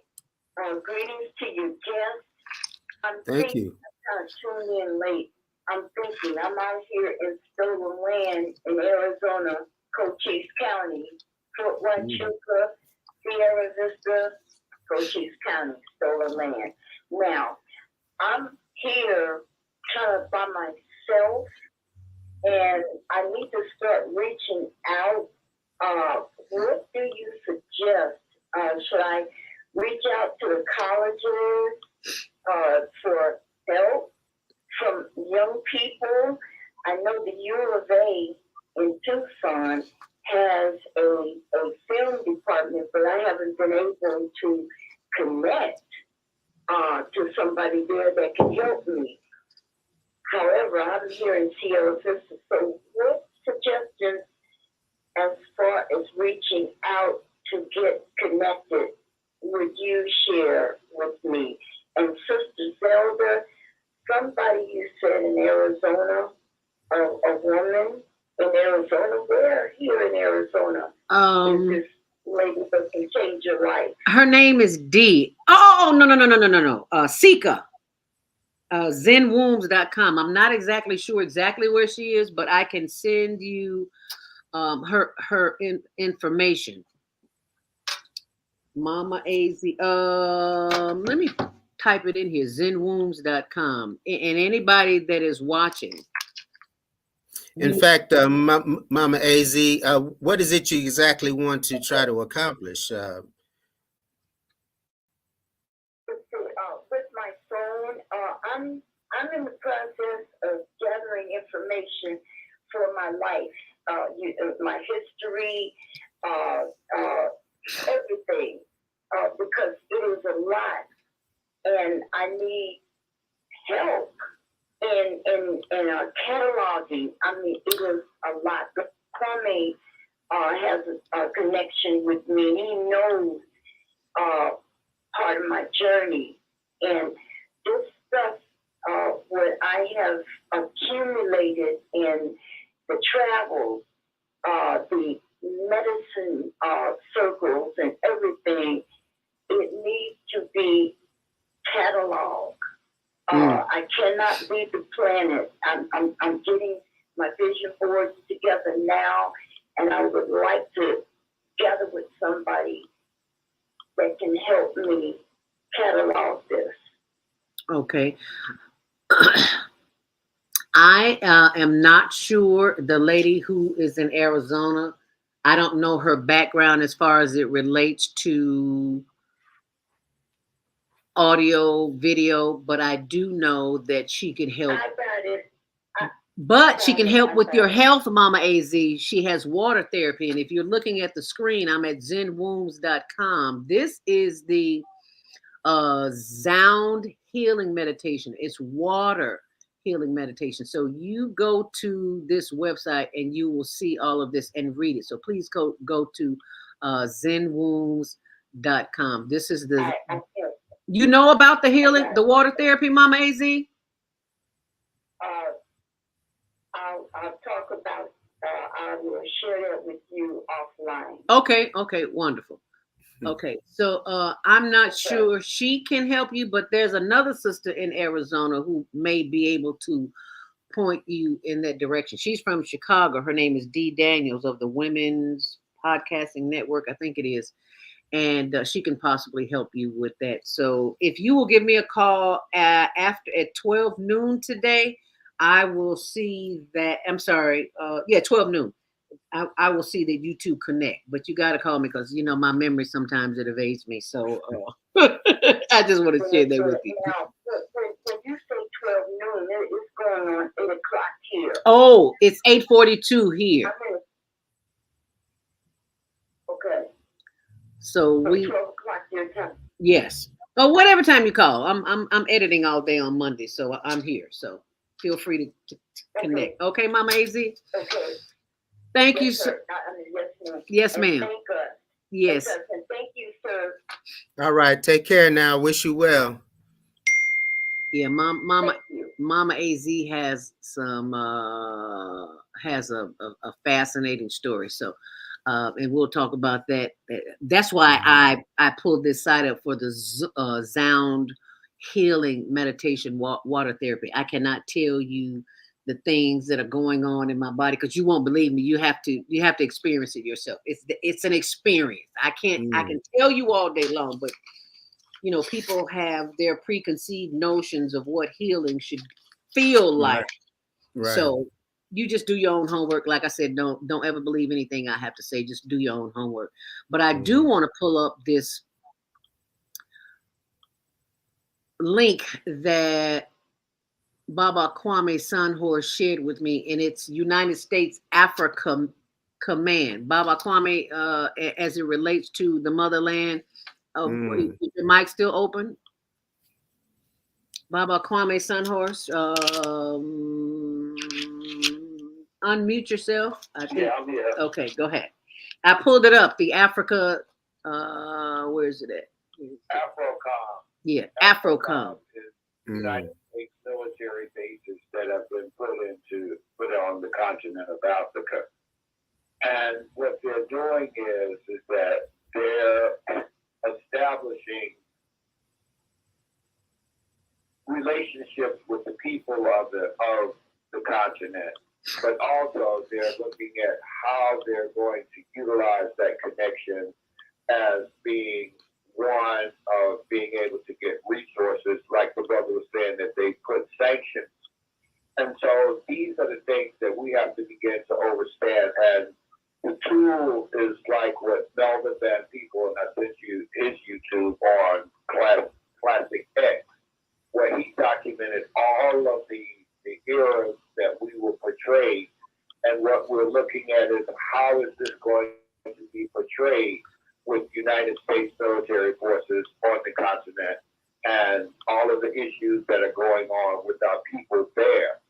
In the part of it's a new form of recolonizing. And what we're looking at is how can we put boots on the ground and be able to keep documentation of it. And that's where my brother is looking at how to utilize these phones as a tool for our advancement as a part, instead of it being a destructive, it could be a constructive tool to be able to show what is the progress or what are the regresses that are happening on the continent, in the streets of Chicago, here in Georgia. But these are ways in which we have to begin to give guidance, because we're elders and we're getting ready to become ancestors, and being able to document those elders and how they live and what they did in their life is very important. So I see what he's sharing, his vision of the 7 generations to come. And this is very important that we, as right now, elders, help like you're doing by giving him a voice on Female Solution, that he's able to talk to the world, because this is a worldwide web. Yes, it is. To give voice to those who don't really understand how to utilize this tool and being able to build that which is in them that they came on the planet for. So I thank you for, doing this, and Naima and those that are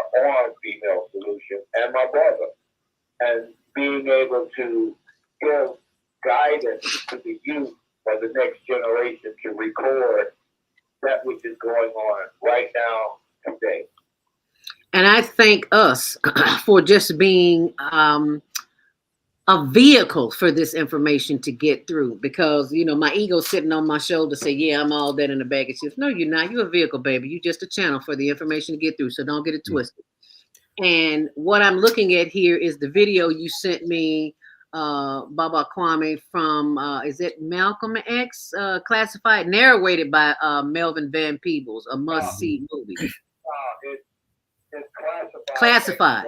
Melvin Van Peebles was one of the first filmmakers back in the era of what we call black exploit films. Mm-hmm. But he created Sweetback, badass song. But he with his own budget. That's Yes. where Earth, Wind, and Fire came from. Yes. So the soundtrack. So what he's documented is from the time of Birth of a Nation, the portrayal of our people in certain roles through Hollywood that gave us this negative image. Yes. And now what we're having is now we have Wakanda, we have, African Queen, we have African King. That we're now being portrayed as being Africa is being shown. But we have another part of Africa that was showing that was about the trade. Okay, we were more than slavery. We were kings and queens, and we need to begin to create those films and document the Absolutely. rebuilding of Africa.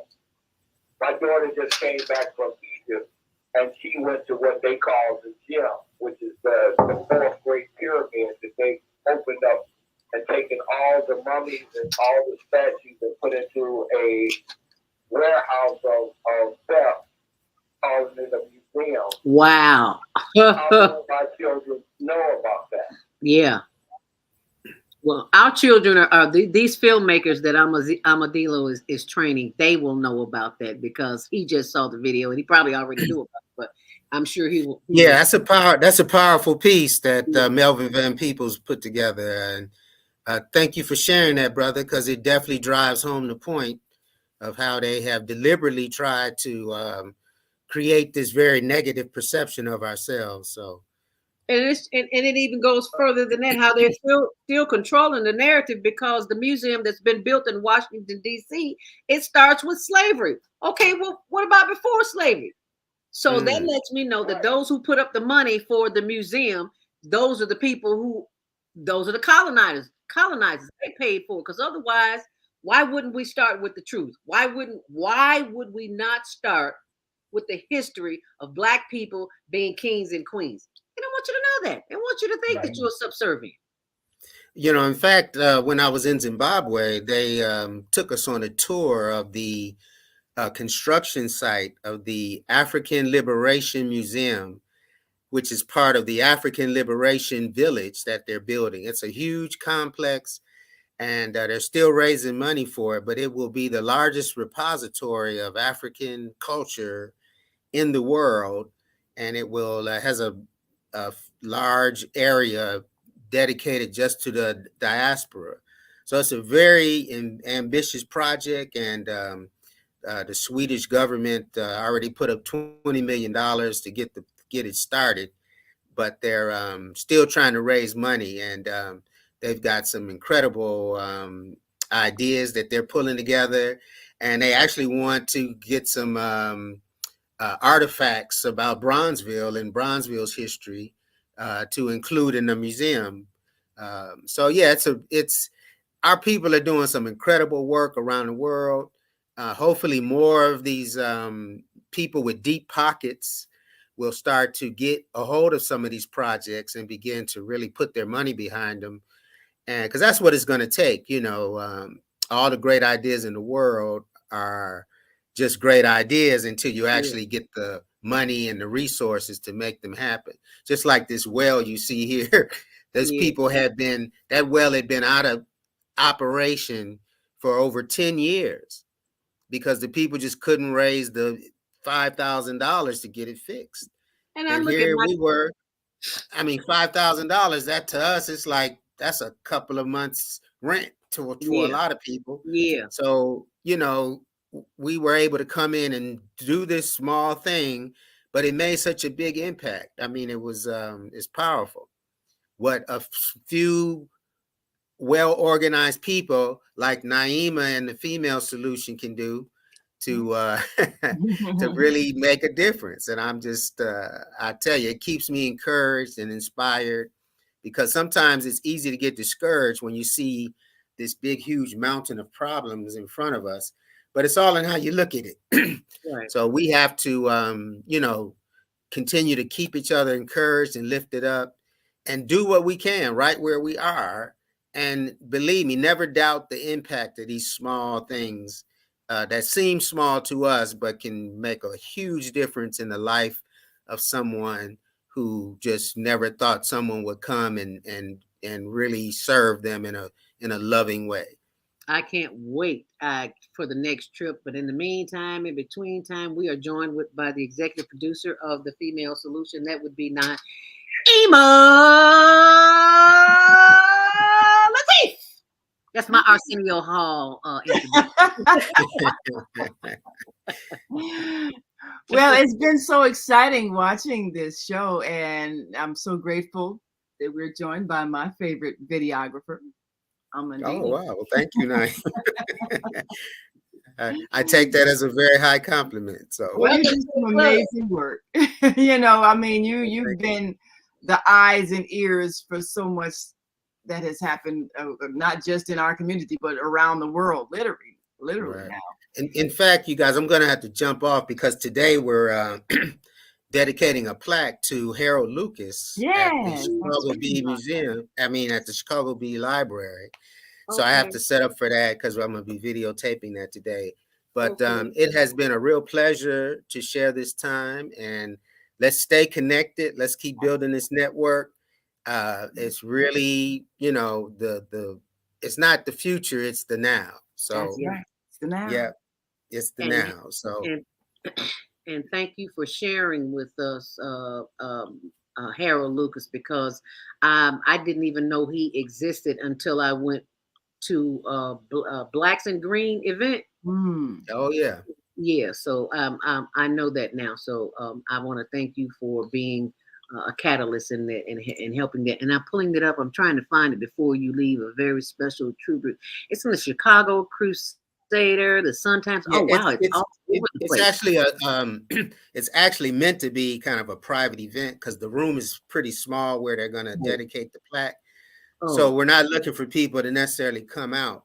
But I will videotape it, and we're going to post it, and yeah, hold up Harold. Harold did such great work preserving the history and heritage of Bronzeville, which recently was granted as a National Historic Heritage Area by the U.S. Congress. It's a major thing that is going to really bring a lot of dollars into the community over the next 10 years. So we really want to, you know, continue to prepare. Oh yeah, yeah. So yeah, so that's Harold was fierce, boy. I tell you, he was not one to take lightly. That's for sure.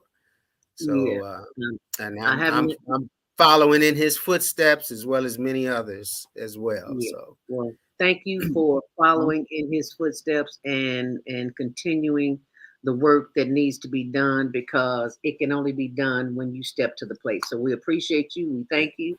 And I look forward to being maybe a chaperone on one of those events, because I want to see what the young people do. So I get some you know what? It would be great to get a whole contingent to do like a mass trip over there at some point. And that would be fine. That would be nice to try to organize something like that. Yes, yes. Look forward to it. So who knows what the future holds. You Yes, know? sir. Let's stay in touch so we can make that happen. Did Naima just disappear? Yes, she did. But Yeah, I anyway, think she did. it is she'll be back because we're doing the after show. But I've got to play the closing because she's like, Zelda, you're going over to why you need to play the closing. For those who are watching and listening online, please press 1 if you're on the switchboard. If you want to talk on the after show, 515-605-9325. Press 1 to speak. Press 1 right now because I'm playing the closing. And after 9 o'clock, you cannot push 1. So you need to do that right now. Thank you so much, Amandilo Cuzan. Thank you, Zelda. For being the best Talk with guest. you soon. Thank you. Thank you. Namaste. All right. Hotep. Hotep. As we say in the hood, love, peace, and hair grease. See you next time. Yeah. All right now. All right. Make it a great day. Thank you so much, Amandilo. All right. All right. Take- All right. Peace. Today's show on the Female Solution Facebook page. www.facebook.com/the He was plugged in the cords. Yeah. on my website at www.naimalatif.com. That's www.naimalatif.com. Watch our TV shows, listen to our radio shows, order our books, and be sure to get your copy of the book. Excuse me. On behalf of our team of radio hosts, I'd like to thank all of you who participated in today's discussion. And to our global family listening from all around the world, we say thank you. To our family in China, India, Mandalay, Japan, Arigato, Look how happy those children look. Water. Full of joy. Yes, getting water. Poland, Germany, France, Those water folks here. Gracias, Italy, Gracias, Egypt, Cuba, Ghana, Madagascar, Nigeria, Chile, South Africa, Oh, please. Senegal, get it, Kenya, Joy on their faces. They are so happy. Just for water. Just water. Water. And here we are complaining about water. About anything. Look how far they have to walk for water. I know. But water.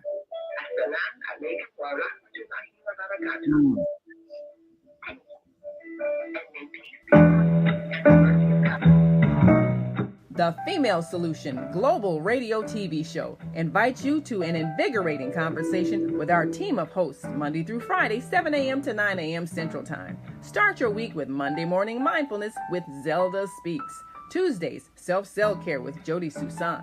Wednesdays, Repairing Broken Families with Naima Latif and co-host Kareem Hamid. Thursdays, Soulful Solutions with Dr. Debbie Green. And Fridays, Health and Wellbeing with Beata. Saturdays, tune in 12 noon to 2 p.m. Central Time. First Saturday, Success Strategies with Jana. Second Saturday, Wendy Williams Esquire on relationships. Third Saturday, Move Around with Deborah. And fourth Saturday, Wisdom with Mama D. Join us Sundays, 7 p.m. to 9 p.m. Central Time for Soul Purpose Healing with Beata. Call in and comment 515-605-9325. Press 1 to speak to the host and be a part of the solution.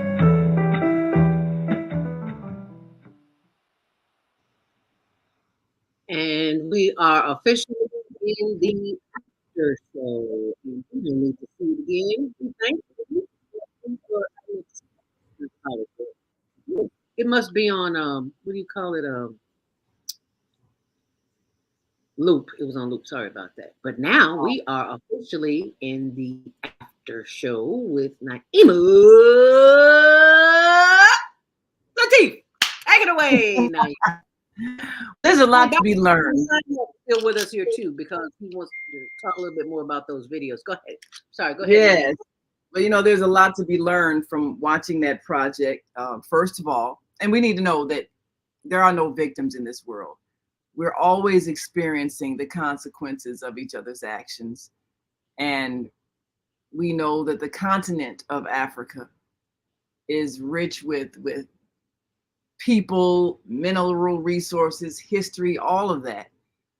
But we know also that there is a history of human interaction which has produced what we're experiencing today. The slavery experience is just a small, small, small episode in the history of the continent. So like it's been said earlier, that cannot be the focus of what we identify with as a people and as our experience. That cannot be what we focus on when we teach our children who they are. It cannot be what we focus on when we think about our potential to achieve.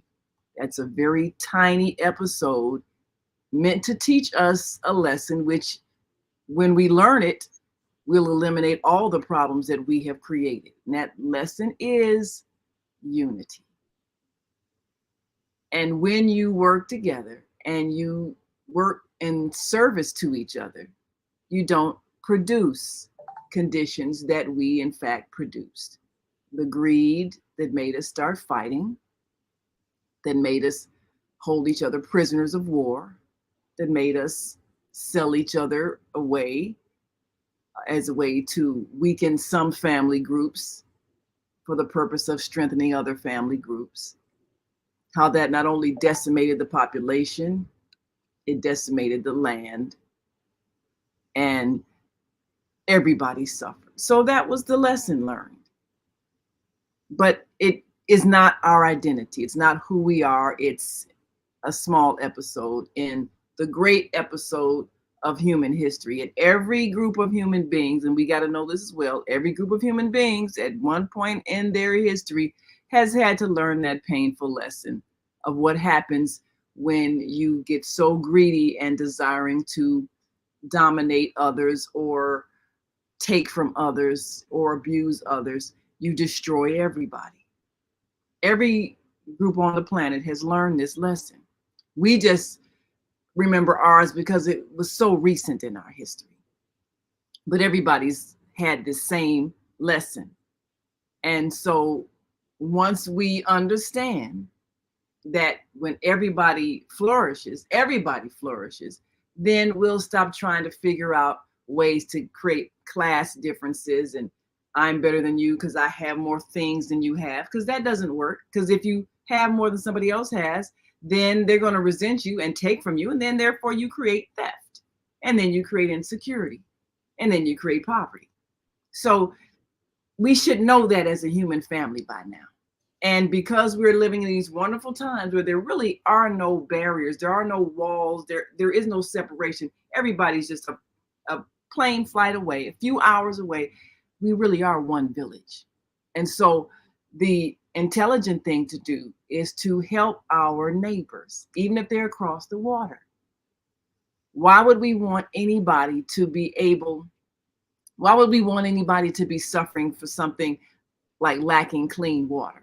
Why would we want that? Why would we want to see that when we have the power to alleviate that suffering?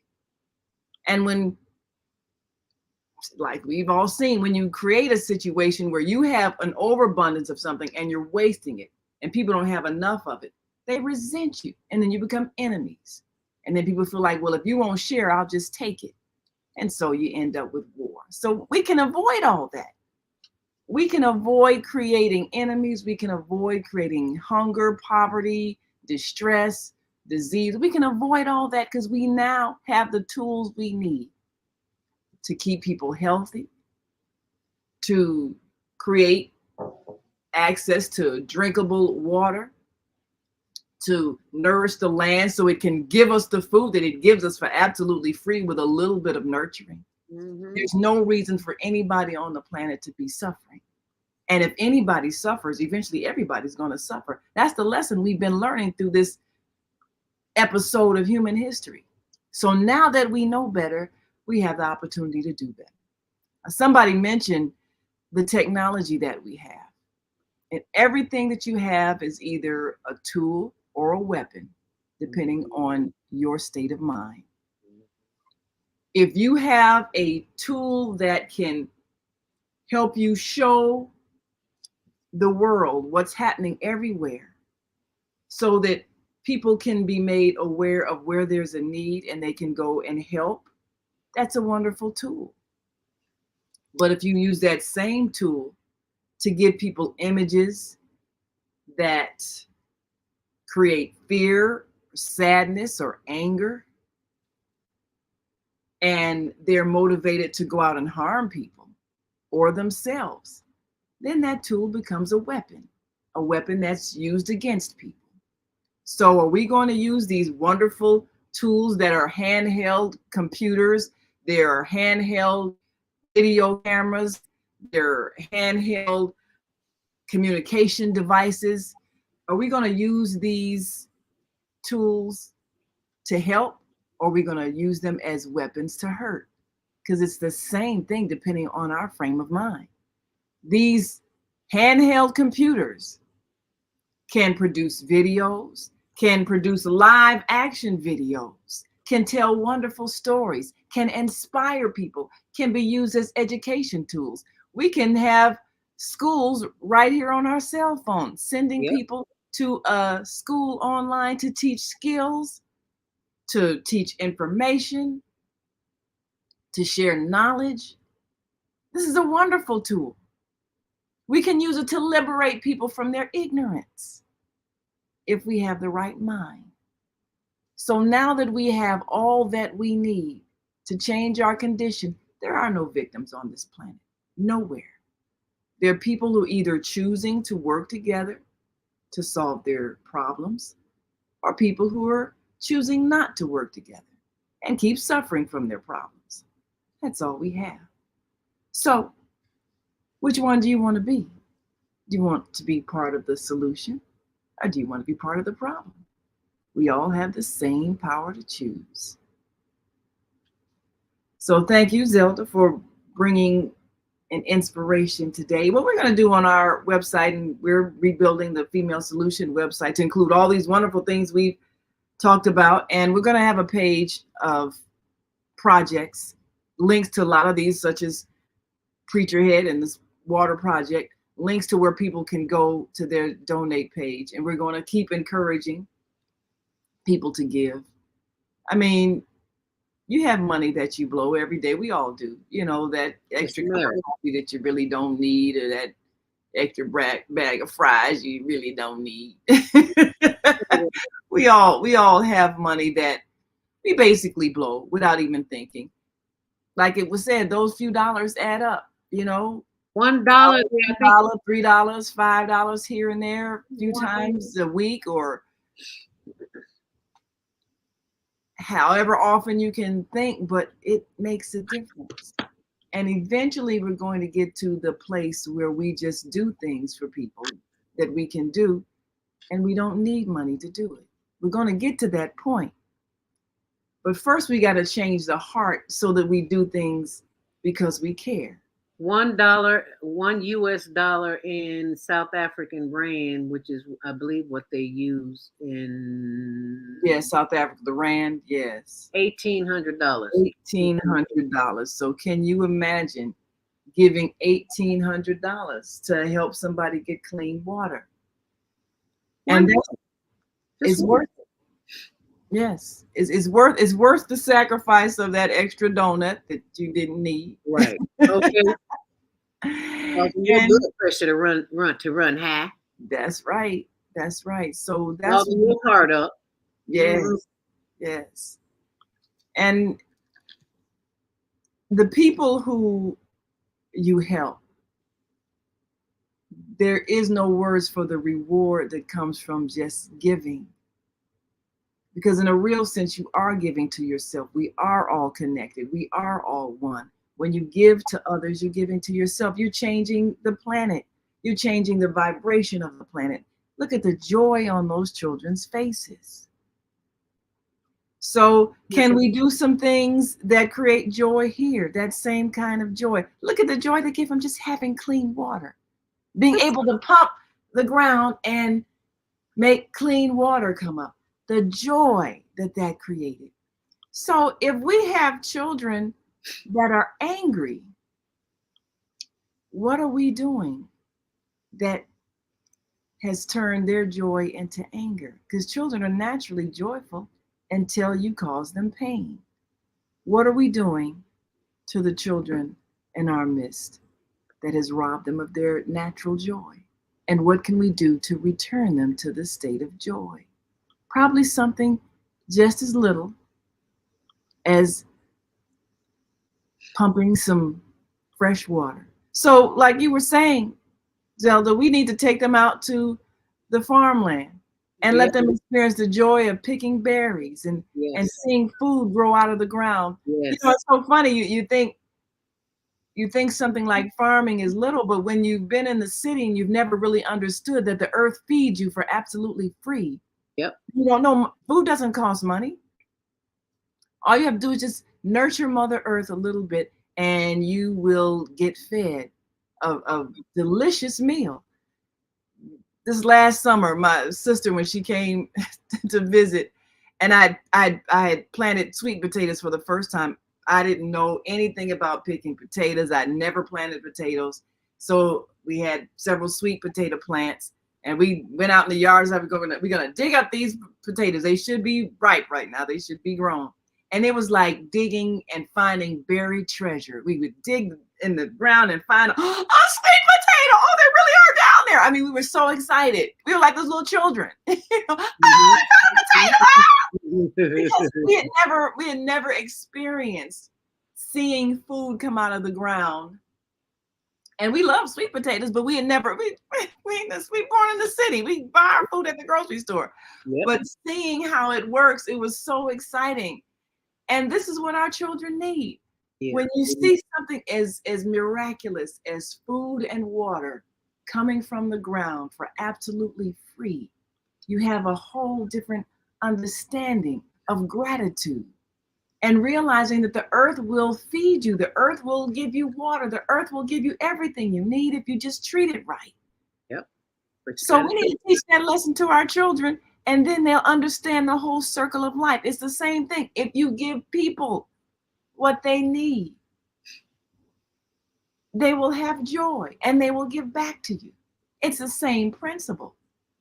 Give the earth some nurturing, some love. It gives you everything you need. Give children some nurturing, some love. They give you everything you need. Yep. They're full of joy. They're full of laughter. This is our future. And what was said about the population, the age of the population in many of these African nations, this is the younger population. These are the ones who are going to determine the world's direction. Do we want to teach them anger and hatred and selfishness? I won't even share with you a little bit of labor to get some water out of the ground so that you can slowly dehydrate to death. I'm going to be that mean-spirited. Well, what do I expect is going to come from you if that's how I treat you? You're going to be looking at how you can raise an army to come and take everything I have because I didn't share. So if this is what's happening in some countries now where they're making war against others, well, how do we treat them when they were children? Thank you. You reap what you sow. Yes, sir. So if you want joy in the future, we have to plant the seeds of joy today. Help do something simple like giving fresh water. Help doing something simple. Help the farmers that are growing, and then help the children learn about farming so that they can appreciate what the earth provides and they won't pollute it like their ancestors have done, like those coming before them that lost the understanding that we're all one system on this earth. So everything needs to be healthy. Everything needs to be nurtured. Nothing needs to be forced to absorb toxins. Not people, not plants, not animals. So when we can learn these things, then we will see the land flourish. We won't see anyone starving. We won't see anyone not being able to have access to water. We won't see anyone angry and wanting to kill.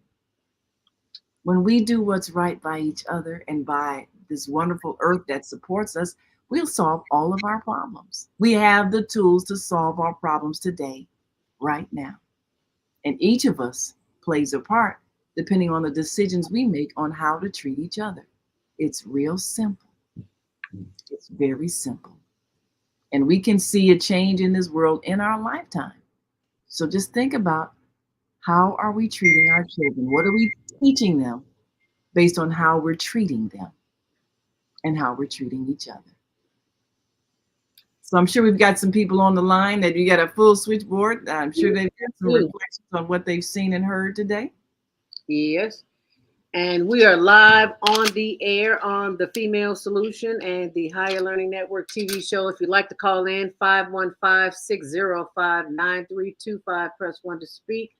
Baba Kwame Sunhorse, your line is still open.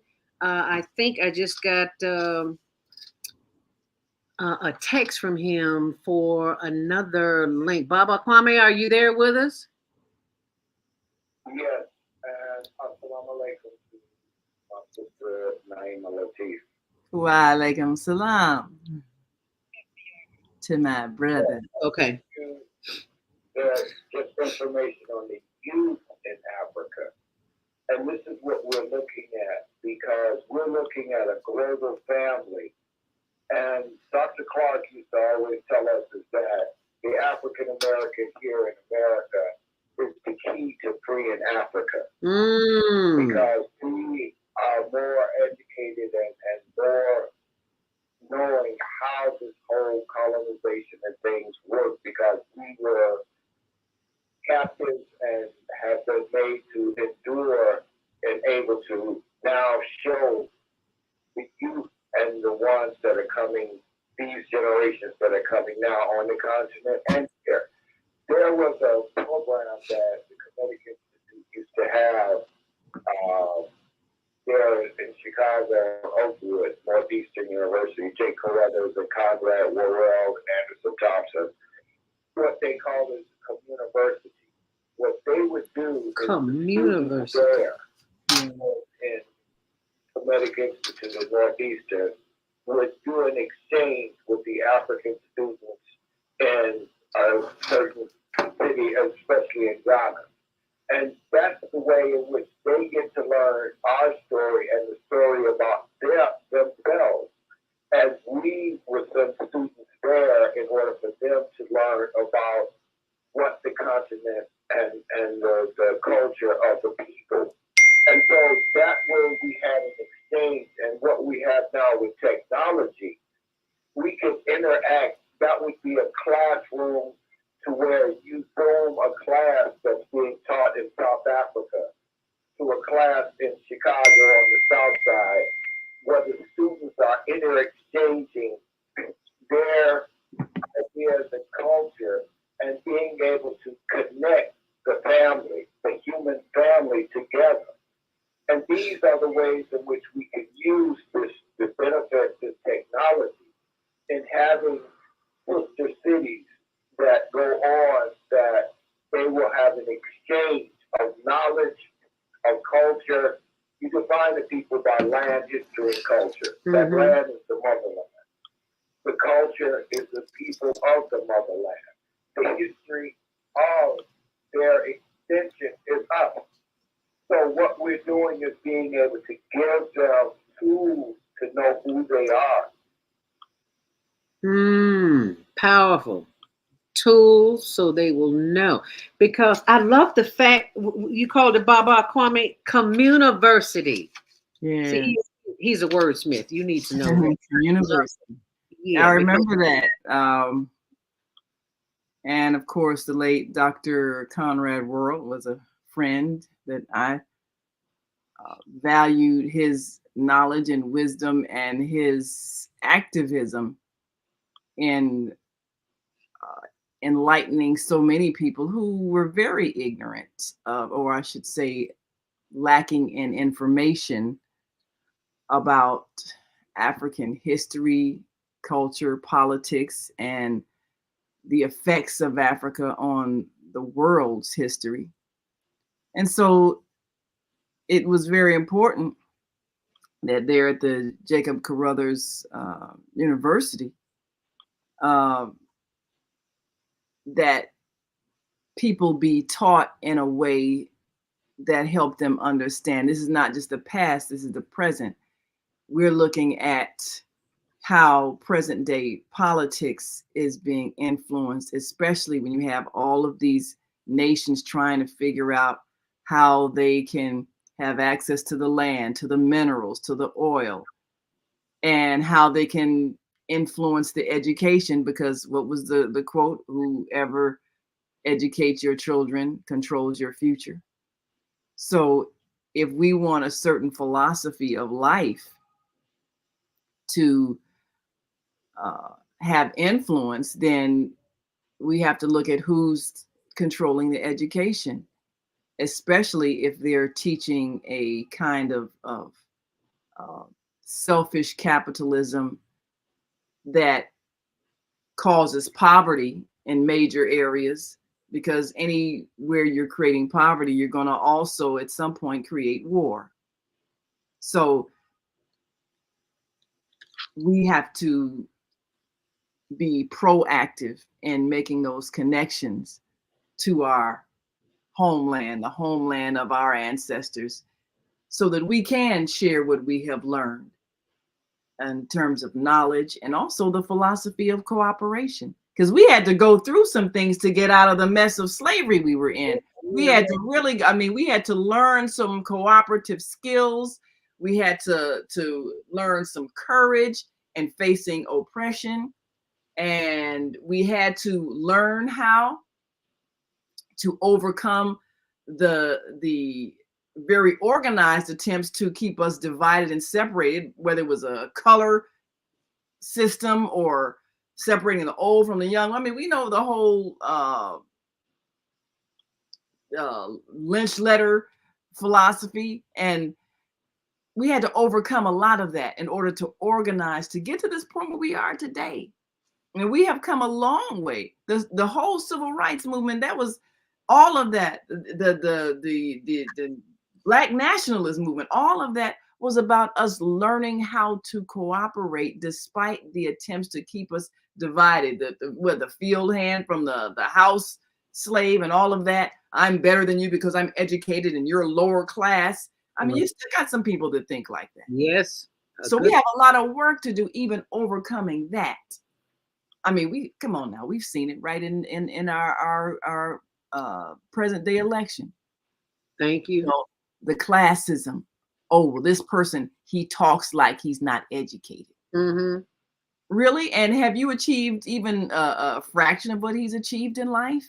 Mm-hmm. You got that brainwashing about it, and it is a brainwashing.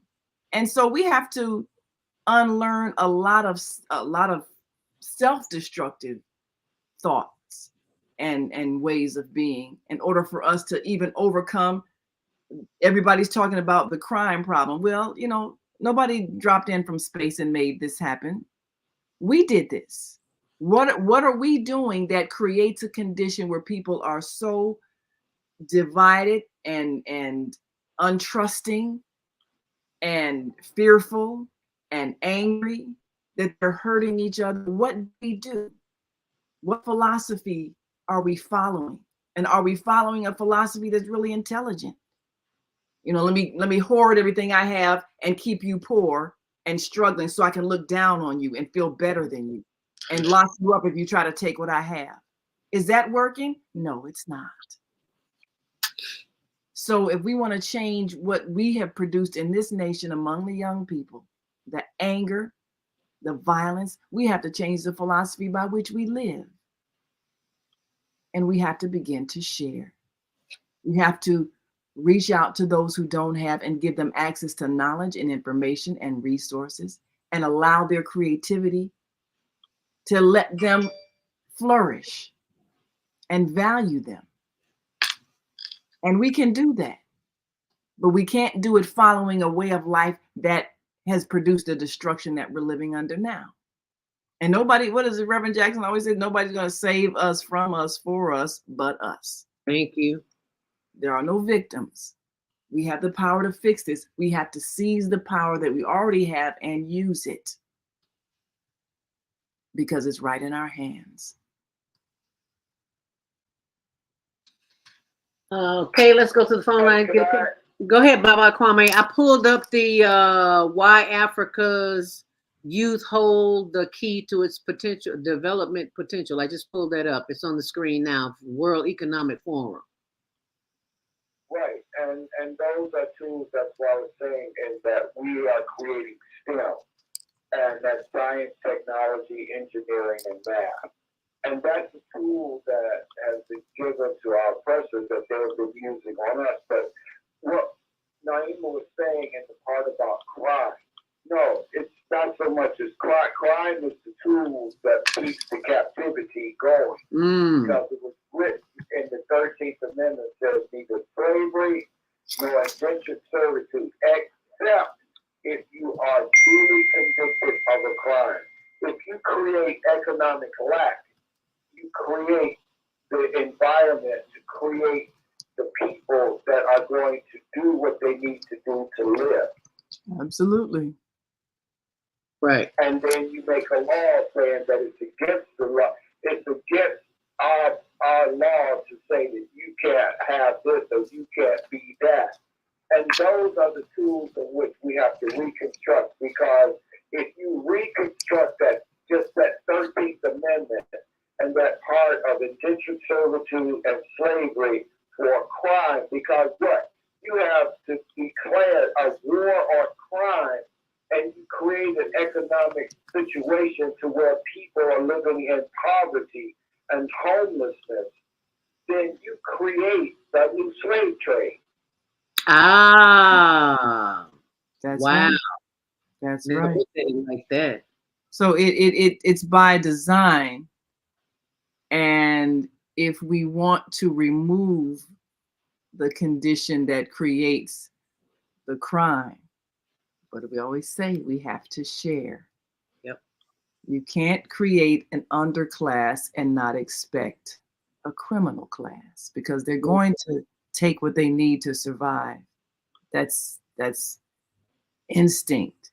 You're not going to sit there and let your children starve and other people have food, and they won't give you access to the means of trade for the food. No access to money, no access to knowledge to earn the money, and they expect you to just suffer. That's not going to happen. So people are going to take. And we've created that condition, so we can uncreate it just as easily. And then it's creating a whole different mindset. Because if people are taught that the reason why they're going to school is to compete for other people because there's limited resources and you got to take your share, that's the wrong mindset. There's enough on this earth for everybody. Thank you. You are here to contribute your part and to be a part of the collective body and to create what's needed and to share what you have. You're not here to have to take from anybody or hoard what you have so that other people can't get it, because no one really owns anything. We're passing through here. We're borrowing the bodies that we're in. Thank you. We just animate these bodies with the life force spirit that we have, and then when we're done with them, we leave. So nothing belongs to anybody anywhere on the earth.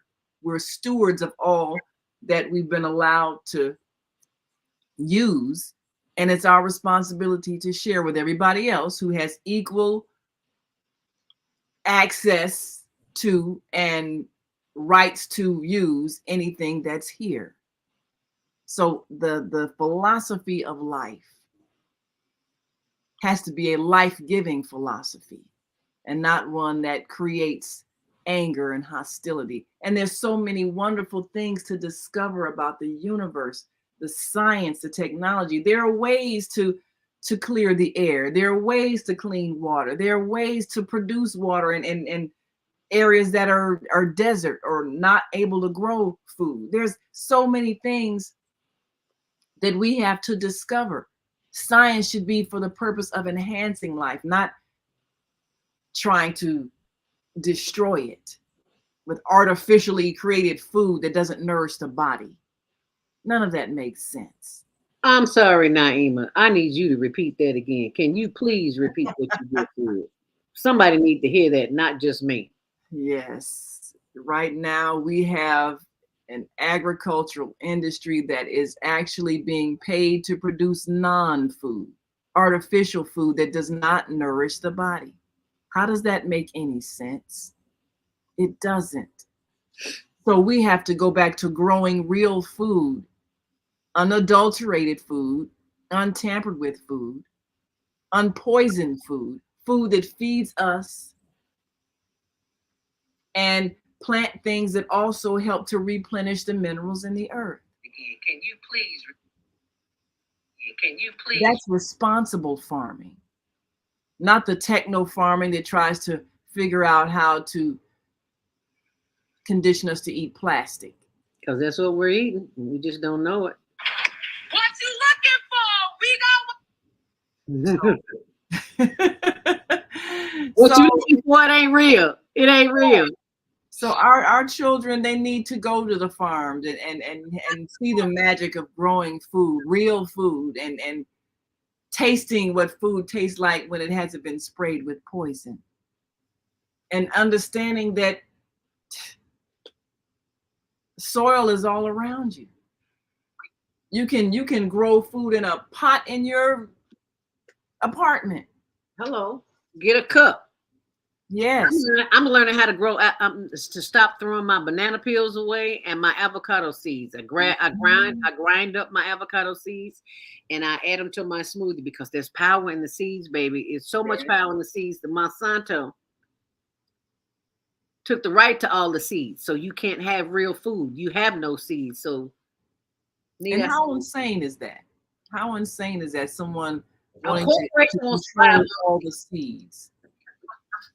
World starvation, world dependence on them. That's what it is. Right. So anybody who has a world philosophy of control and power over others, that's not a philosophy that we need to be teaching our children. No. That's not a philosophy we need to be living by, because it creates the very condition that causes suffering. And today, more than 60% of Africa's population, and there's the website up there. You can go to my blog and you can pick that up there too, because I put all the resources up there for the after show on my blog, zeldaspeaks.wordpress.com. Under the age of 25. Under the age of 25, they are running things and they don't even know it. Yeah, they do. They know. So they're a little bit smarter than we think they are. Oh yeah. And young people, I mean, they do understand that the world we're living in, it's got to change. And so the rebellion that we see, it's not necessarily a bad thing. Sometimes you have to have the courage to rebel against what's wrong before you can get the knowledge on how to create what's right. And so they are in the rebellion stage. Many of our young people around the world, they don't want to continue what we have started because it doesn't work. It causes pain. So now we have an opportunity to assist them as they prepare to build a new world. And some of these old heads that are wanting to try to keep things as they are, well, they're on their way out. Oh yeah. And so as they leave the earth, we can put our energy toward those who are coming up, who will gladly grasp a new way of life that is life producing and is harmonious and peaceful and loving and kind and compassionate and does not cause pain, because they've seen what pain looks like. And it's not fun to go to war. It's not fun to starve. It's not fun to live outdoors in the elements when it's cold outside and you don't have shelter. For all the ways of life that we have been living that causes pain, well, they have a high incentive to not repeat that. And that's a good thing, because we're going to see a change. It might look like rebellion sometimes, but that's okay. Because sometimes you have to show that you have the courage to say, this is not right. And then you can learn how to create what is right. Because it's entirely up to you. Now you can sit, you can wait, you can sit and wait on somebody else to do something. But the question is, what are you going to do about it? This is your planet. This is your life. And you just can't sit back and wait on other people to do things. Where would we be if Harriet Tubman had waited? It's a whole lot of Black families in Canada that owe her their family's legacy of freedom. She went back and got a whole bunch of folks and went all the way north, even crossed the border. So you can't even have people coming after you to try to capture you and bring you back. Because they always want what's not theirs, what doesn't belong to them. Why is that? When we live in a state of confusion and fear. And that's why there's so much chaos and confusion in this world, because everybody's afraid they're not going to get theirs. Right. That's right. Everybody We live with a lie that there's not enough. If you ever look at a map and see the population and see the vast expanse of land that's uninhabited, there's always enough. Even with 8 billion people on the planet, there's still enough. There's enough for everybody. And there's no reason why we can't spread out. There's no reason for us we choose to live in these crowded cities. But like you mentioned, Mike is one of the people who left the crowded cities and going living on the land. Plenty of space. Yes, plenty. So if we choose to be crowded up and stacked up, that's a choice, but that doesn't mean there's not enough space. And to be afraid of a little bit of work and digging in some dirt to grow some food, well, what's the alternative? You have to go and slave for somebody so they pay you some money so that you go and buy some food that's really not food. So what makes sense? And of course, everybody can't be agricultural, but you can take responsibility for your own survival. You can take responsibility for feeding yourself. I mean, if Mother Earth gives you everything you need for absolutely free, the least you can do is give Mother Earth a little bit of nurturing so that she can give it to you. That doesn't take a whole lot. And it's a lot easier in the long run than being stressed out every day, worrying if you're going to get fired and you don't have enough money to buy food. And then somebody gets the bright idea, well, let me go and rob somebody. And then you end up in jail and you end up back in slavery, because that's what that jail system is designed for people who get afraid that they can't make it any other way than to do something illegal, and they end up back in slavery. And I don't know what it's going to take for us to get beyond excuse me, seeing what's right in front of us, but to get quiet and listen and go within. Turn this off. You don't only do it for a few minutes a day. Turn it off and listen on the inside. Right. That's what the answers to all our issues are. Baba Kwame, go ahead. Yeah, and I just think there's a page that gives you the count of the population as it goes in the continent right now. Yeah. Every 7 seconds here on Turtle Island, there's a child being born. And for this day, there will be 12,300 children born to this Turtle Island population. What are we doing right now as the grandparents and the elders of those children coming on to the earth here?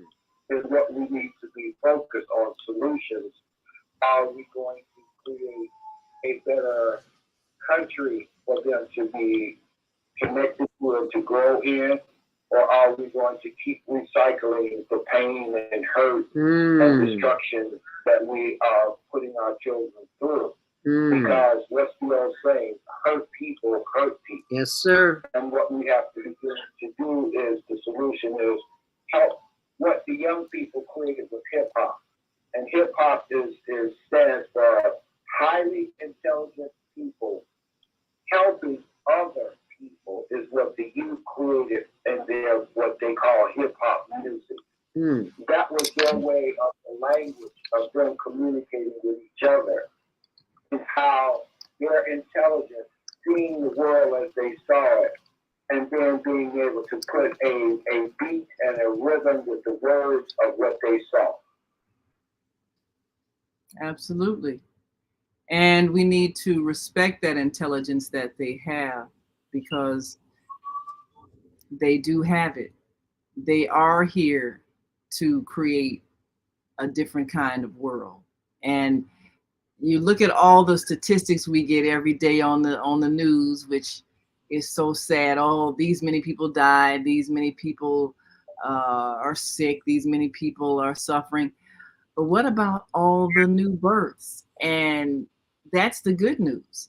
Every new soul that's coming onto the planet is a new opportunity, a new mind, a new heart, a new vision.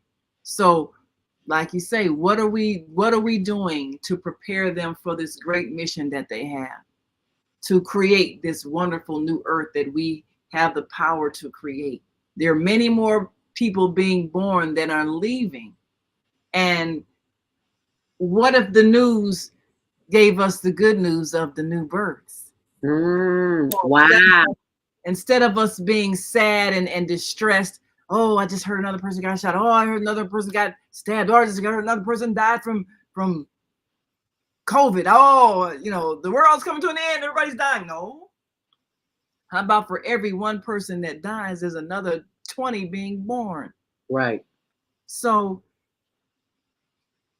we're here just for a moment anyway, to do whatever we're going to do to contribute to the whole, and then we make our exit. But what about the ones coming into this world? That's the good news. So on air, we're going to start reporting the births. We're going to start reporting the births. Okay, this city had these many births. This city had these many births. So we can see that there's good news and a good beginning and a new opportunity being born every single day, more than those who are leaving. The good news is those who are coming, and the potential, the unlimited potential that they have. So somebody's story is ending. Someone else's story is just beginning. And that's why we have on air everywhere. Yeah, go ahead. Go ahead, Baba Kwame. Okay. And Naina, I think that's an excellent idea of being able to give account as to what the creator is creating. There's a book by Steve Phillips. Steve Phillips. It's called Brown, the New White. Oh, and wow. That's where I gave you those statistics from. Is that's in his book. And what he also shares is the part that you're saying correctly, is that those that are dying, because we are people of color, are 7,000 to 1,000, because there are 6,000 of Europeans, non-melanated people, but there's 5,000 of them dying every day. We have 6,000 of us being born every day, but we only lose maybe 1,000, less than 1,000. But what they statistically shows in that book is that we're 7,000 to their 1,000 of people of color, and that's what he means by brown is the new white. Okay. How powerful is that? I'm putting that on the resource page as well. Yeah, and I'll send you, the information on his book. Okay. But yeah, and he's got excellent YouTube where he's talking about statistics, because, that's the way in which we have to understand, is that through all that we have been through, even when they did the UNESCO report in 1975 or 45 about the slave trade, do you know that statistically all the countries that were in the trade say that they lost over 210 million people in their actions of doing the slave trade? Wow. Wow. That's a lot of people. That's a lot of communities. There are a lot of people that were involved in it. There are a lot of people who were affected by it negatively. There are a lot of people who profited from it. That's why it lasted as long as it did. Just like drug trafficking. You can condemn people for doing it, but then if under the table you're also profiting, you're really not trying to stop it. Nah. And that's why a change of mind has to happen, so that you're choosing not to profit off of the pain of others in any fashion. You have people who are profiting off of, pardon me, the prison industry. And it doesn't have to be that way. But when you have lawyers and judges and bailiffs, I mean, you have all the employee structure around it. And then you've got the prison guards, and you've got the clerical workers, and then you have all the suppliers of materials. You've got the people who the food suppliers and the laundry suppliers, the everything from the clothing and all of the services that people contract for that industry. When you build a structure that has its tentacles in so many different places and so many people benefit from it, it takes a lot to redirect it or to even dismantle it, because so many people benefit from it. Yes, slavery was bad, but you had so many benefiting from the slave labor in the South, the products that were coming out of the South, the whole cotton industry, the clothing industry, all the northern stores that sold the clothing made by the southern cotton, and every other thing, the tobacco industry, the sugar industry, we know that the United States, if nothing else, it's created a sugar addiction in everybody. And the sugar cane plantations were some of the most brutal. And yet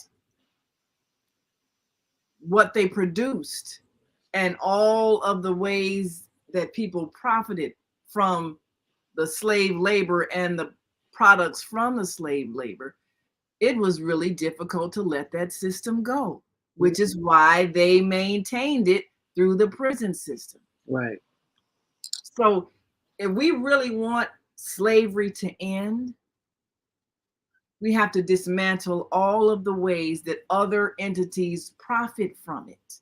There's a way you can organize your society and not have to have it highly based on an underclass of people that you imprison to use for cheap labor. Last night in Costa Rica, Viata was telling us about how you don't see any police all over the place. You can have a society where that doesn't exist and everybody can still flourish. Beautiful landscape. Are those birds we hear in the background, Baba Kwame? Do you hear those birds? Yeah, I do hear birds. I'm on the porch. Oh, great. Oh, see, they're singing us a song. I love it. The birds are talking to us too. That's right. They said amen to that, sister. I love that. Oh, wow. Yeah. That's what happens when you go out in nature and you absorb nature. You will get to a point where you hear little things that you wouldn't ordinarily hear. You hear the birds when you stick your feet in the ground in the dirt. Mama AZ, thank you so much for that, for putting your whole body in the dirt. I'm still working on that one. Only in Chicago, but it can absorb all impurities. Yes, it can.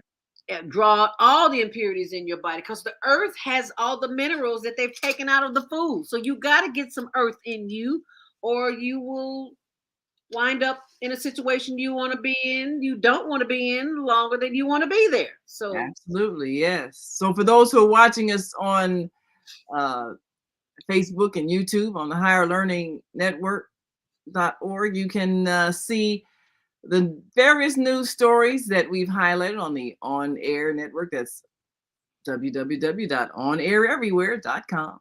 And we've been reporting on the political scene with the candidates and the elections and the culture. Of course, we've had a chance to be up close and personal with many of the candidates that are running and those who recently won in the last election for national offices. And our sister Brittany Griner, who was finally released from Russian prison, and we know that the whole politics behind that. Russia was trying to make the United States let go of one of its prisoners, and so they were holding her basically as a bargaining chip. Did they ever let him go? I didn't follow up on that. Did they ever let him go? Was there an even exchange, or they just let her go? Well, how did that work? No, there was an exchange. And there's another person that the United States was trying to get freed, but that person is still there. So I mean, this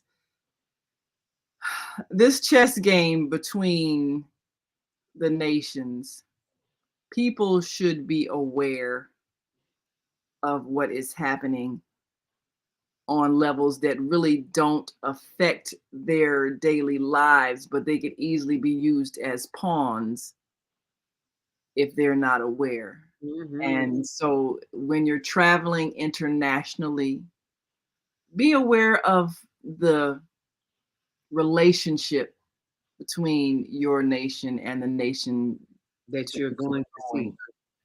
Like Beata said last night, if you go into a Spanish country, especially like Costa Rica, you better know some Spanish. That's you pay 3 times the amount, something $1.50, and you'll pay $6 for it. Because you don't know how to you don't know numbers in Spanish. And really, the American people, our responsibility is to be as adept as everybody else. Everybody else in the world is teaching their children many languages because they realize we are one village now. You can travel anywhere in the world in a matter of hours, so you can't be isolated in just knowing your language. That's why my daughter spent 5 years in South Korea teaching English, and not only do those students learn English, they also learn Chinese. So they're learning many languages and starting out in kindergarten because they're already being programmed to see themselves as world citizens. We should be doing the same. Our children should be multilingual, not getting mad because other people can't speak English or speak it with an accent. We should be learning every language that's spoken here. Yeah, we should be knowing Polish. We got a large Polish population. Yes, yes. Dzień dobry. Yes, we should be learning all of these languages. And I'm going to tell you, and I've seen Dr. Willie Wilson going to all these different ethnic communities. I don't know if other candidates are doing that, but they'll be surprised and they'll say, wait a minute, where all the votes come from? Because he went to all different ethnic communities. Mm-hmm. All 77. Yes. So we have to understand. It's a sign of respect when you see people and you recognize, yes, you're coming from a different language, different culture. I respect who you are enough to talk to you and listen to you. So we should be learning. Yes, we got Chinatown. We should be knowing Chinese. Yes, we should be knowing all of the languages that are spoken where we live. That's we got Mama Zoe. We got Zoe Ma coming next month to tell us about learning Chinese. Actually, she's going to help us. She's not even going to tell us. That's right. Yes. So if we want our children to excel in the future, we have to help them see themselves as part of a world community and to be able to function in that world community, be able to travel anywhere in the world and talk to the people in their language, because that's the greatest sign of respect. And then people know that you see them, and then they'll see you as a human being as well.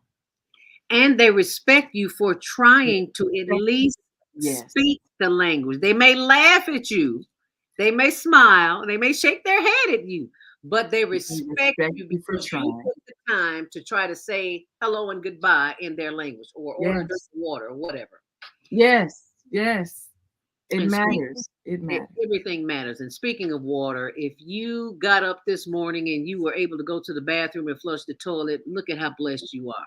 If you got up this morning and you could go to the sink and get a glass of water, look how blessed you are. You didn't have to walk 30 minutes in one direction, 30 minutes back in another direction, and carry a bucket of water on your head just for the morning's water, not the evening, just for the morning. You don't know how blessed you are. That's why I ask you to do what you can to help those who cannot bathe and water themselves. This is our Instagram page, instagram.com, hln.homeless.project. This is what they need right here. Hey, and you see, I'm always in the store for a little bit. Just remember, it's never enough. That's why we keep coming back. So thank you for your donations, tax deductible, at higherlearningnetwork.org. And of course, they're going to check my receipt, so I got to put my phone down. See y'all in a minute. All righty. Okay, y'all, we got 2 cases. This will keep them warm. Go to our Instagram page, and you will see that. Yes, go ahead, Baba Kwame, son horse. Go ahead. Yeah, and Naima was talking about the prison industrial complex, and I just sent you one of the largest businesses that's going. It's $1 billion business. Yes. Not pay any taxes. It's what's called Unicorn, the federal prison, and I sent you their catalog. They make everything from electronic wiring missiles to armored vehicles. Inside of these prisons, and the labor force that they're using are the people that have been sent by the government. And so what we're looking at is this industry that still exists, is what I was sharing. But yes, we need to, we've got the GoFundMe pages, and you all can put on that and say GoFundMe for digging these wells. And what has to be able to do is that we are the key to helping them. So if you had sister cities, Chicago, Los Angeles, Atlanta, Miami, you have these cities that are major cities, because I have a sister that's moving back to Senegal, that's in Texas. And her sister-in-law is the mayor of one of the cities in Senegal, and she's looking for a sister city. Connect with in order to have a connection and saying that we are part of Chicago. Senegal is our sister city. And that's the network of exchange, of economic exchange. Gotcha.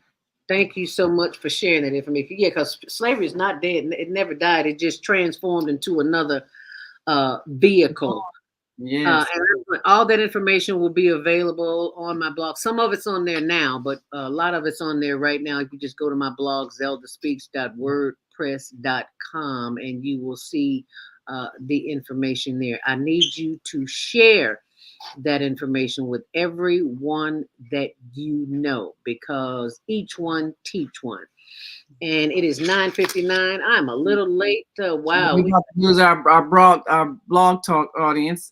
We got everybody that was on the switchboard, right? No, we did not. We got a 773-450. You got about 30 seconds, because we're off the air. 773-450. Unmute yourself. 773-450. Okay, gotta go. I'm sorry, say that again. Blog Talk just cut everybody off, Naima. Yes. Yeah, they give us a whole extra hour, but then that's it. Yep, that's all, folks. All righty, well, thank you so very much. I didn't even get a chance to play the ending, but I can play our own very ending here. Be sure and join us tomorrow, Soul Purpose Healing with Jody Susan, Self Care. And we will see you back here tomorrow morning, 7 till 9 a.m. Be sure. And the first thing you do tomorrow morning, if you have not voted, please go and vote, because what happens here in Chicago depends a lot on what you do tomorrow. Okay, Crime so in keep this in Chicago mind. continues to increase. Community and politicians must come together to make a change. No one person can solve these problems by themselves, but I believe together we can make progress. Let's provide job training, economic growth, and invest into our 77 community. Let's rebuild and restore Chicago. Vote for me for mayor of Chicago. I'm Dr. Willie Wilson, and I approve this message. Paid for by Willie Wilson. The Female Solution Global Radio TV Show invites you to an invigorating conversation with our team of hosts Monday through Friday, 7 a.m. to 9 a.m. Central Time. Start your week with Monday Morning Mindfulness with Zelda Speaks. Tuesdays, Self-Care with Jody Susan. Wednesdays, Repairing Broken Families with Naima Latif and co-host Kareem Hamid. Thursdays, Soulful Solutions with Dr. Debbie Green. And Fridays, Health and Wellbeing with Beata. Saturdays, tune in 12 noon to 2 p.m. Central Time. First Saturday, Success Strategies with Jana. Second Saturday, Wendy Williams Esquire on relationships. Third Saturday, Move Around with Deborah. And fourth Saturday, Wisdom with Mama D. Join us Sundays, 7 p.m. to 9 p.m. Central Time for Soul Purpose Healing with Beata. Call in and comment 515-605-9325. Press 1 to speak to the host and be a part of the solution.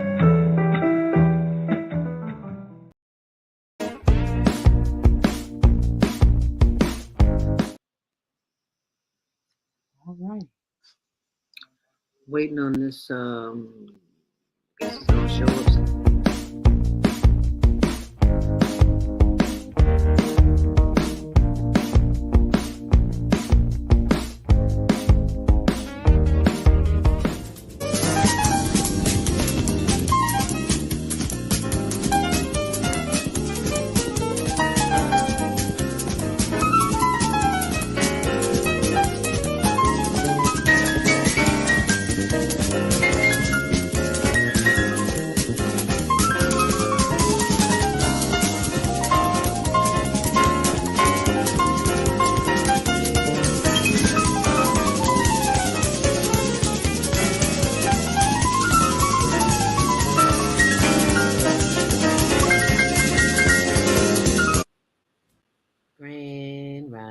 And thank you so much for joining me. I'm your host, Zelda Speaks, the stressologist.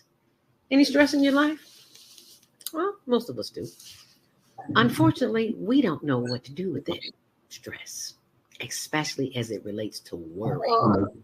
I was once a worried about everything, and I finally figured it out with some training.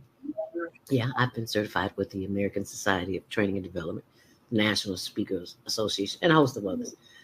But none of those organizations helped me stop worrying. They just gave me validation for the public to see what credentials I have. So the credentials I have now are from life experience, and I've learned how not to worry. And you can learn how not to worry too, because it is indoctrinated in us to worry. We don't have the answers, so we think the worst is going to happen. Well, I got a solution to that. And that is the Worry Workshop. So I'm going to pull that up for you on my blog. Why do you worry when you don't have to? Go to my blog, zeldaspeaks.wordpress.com, and you can sign up right there and find out how you. And remember, sharing is caring. If you care about yourself and your loved ones, help them see their way out of a mess. Give them the gift. It makes a great birthday gift. It makes a great holiday gift. So instead of running to the store getting something that they really might not need, give them a worry-free life. Give them the gift of a worry-free existence. And thanks for sharing. Make it a great day. Are you stressed out? Are you ready to learn some quick techniques on how to de-stress immediately? Then book your free 30-minute consultation with Zelda Speaks, the Mindfulness Stress Relief Coach, at higherlearningnetwork.org. Thanks for sharing.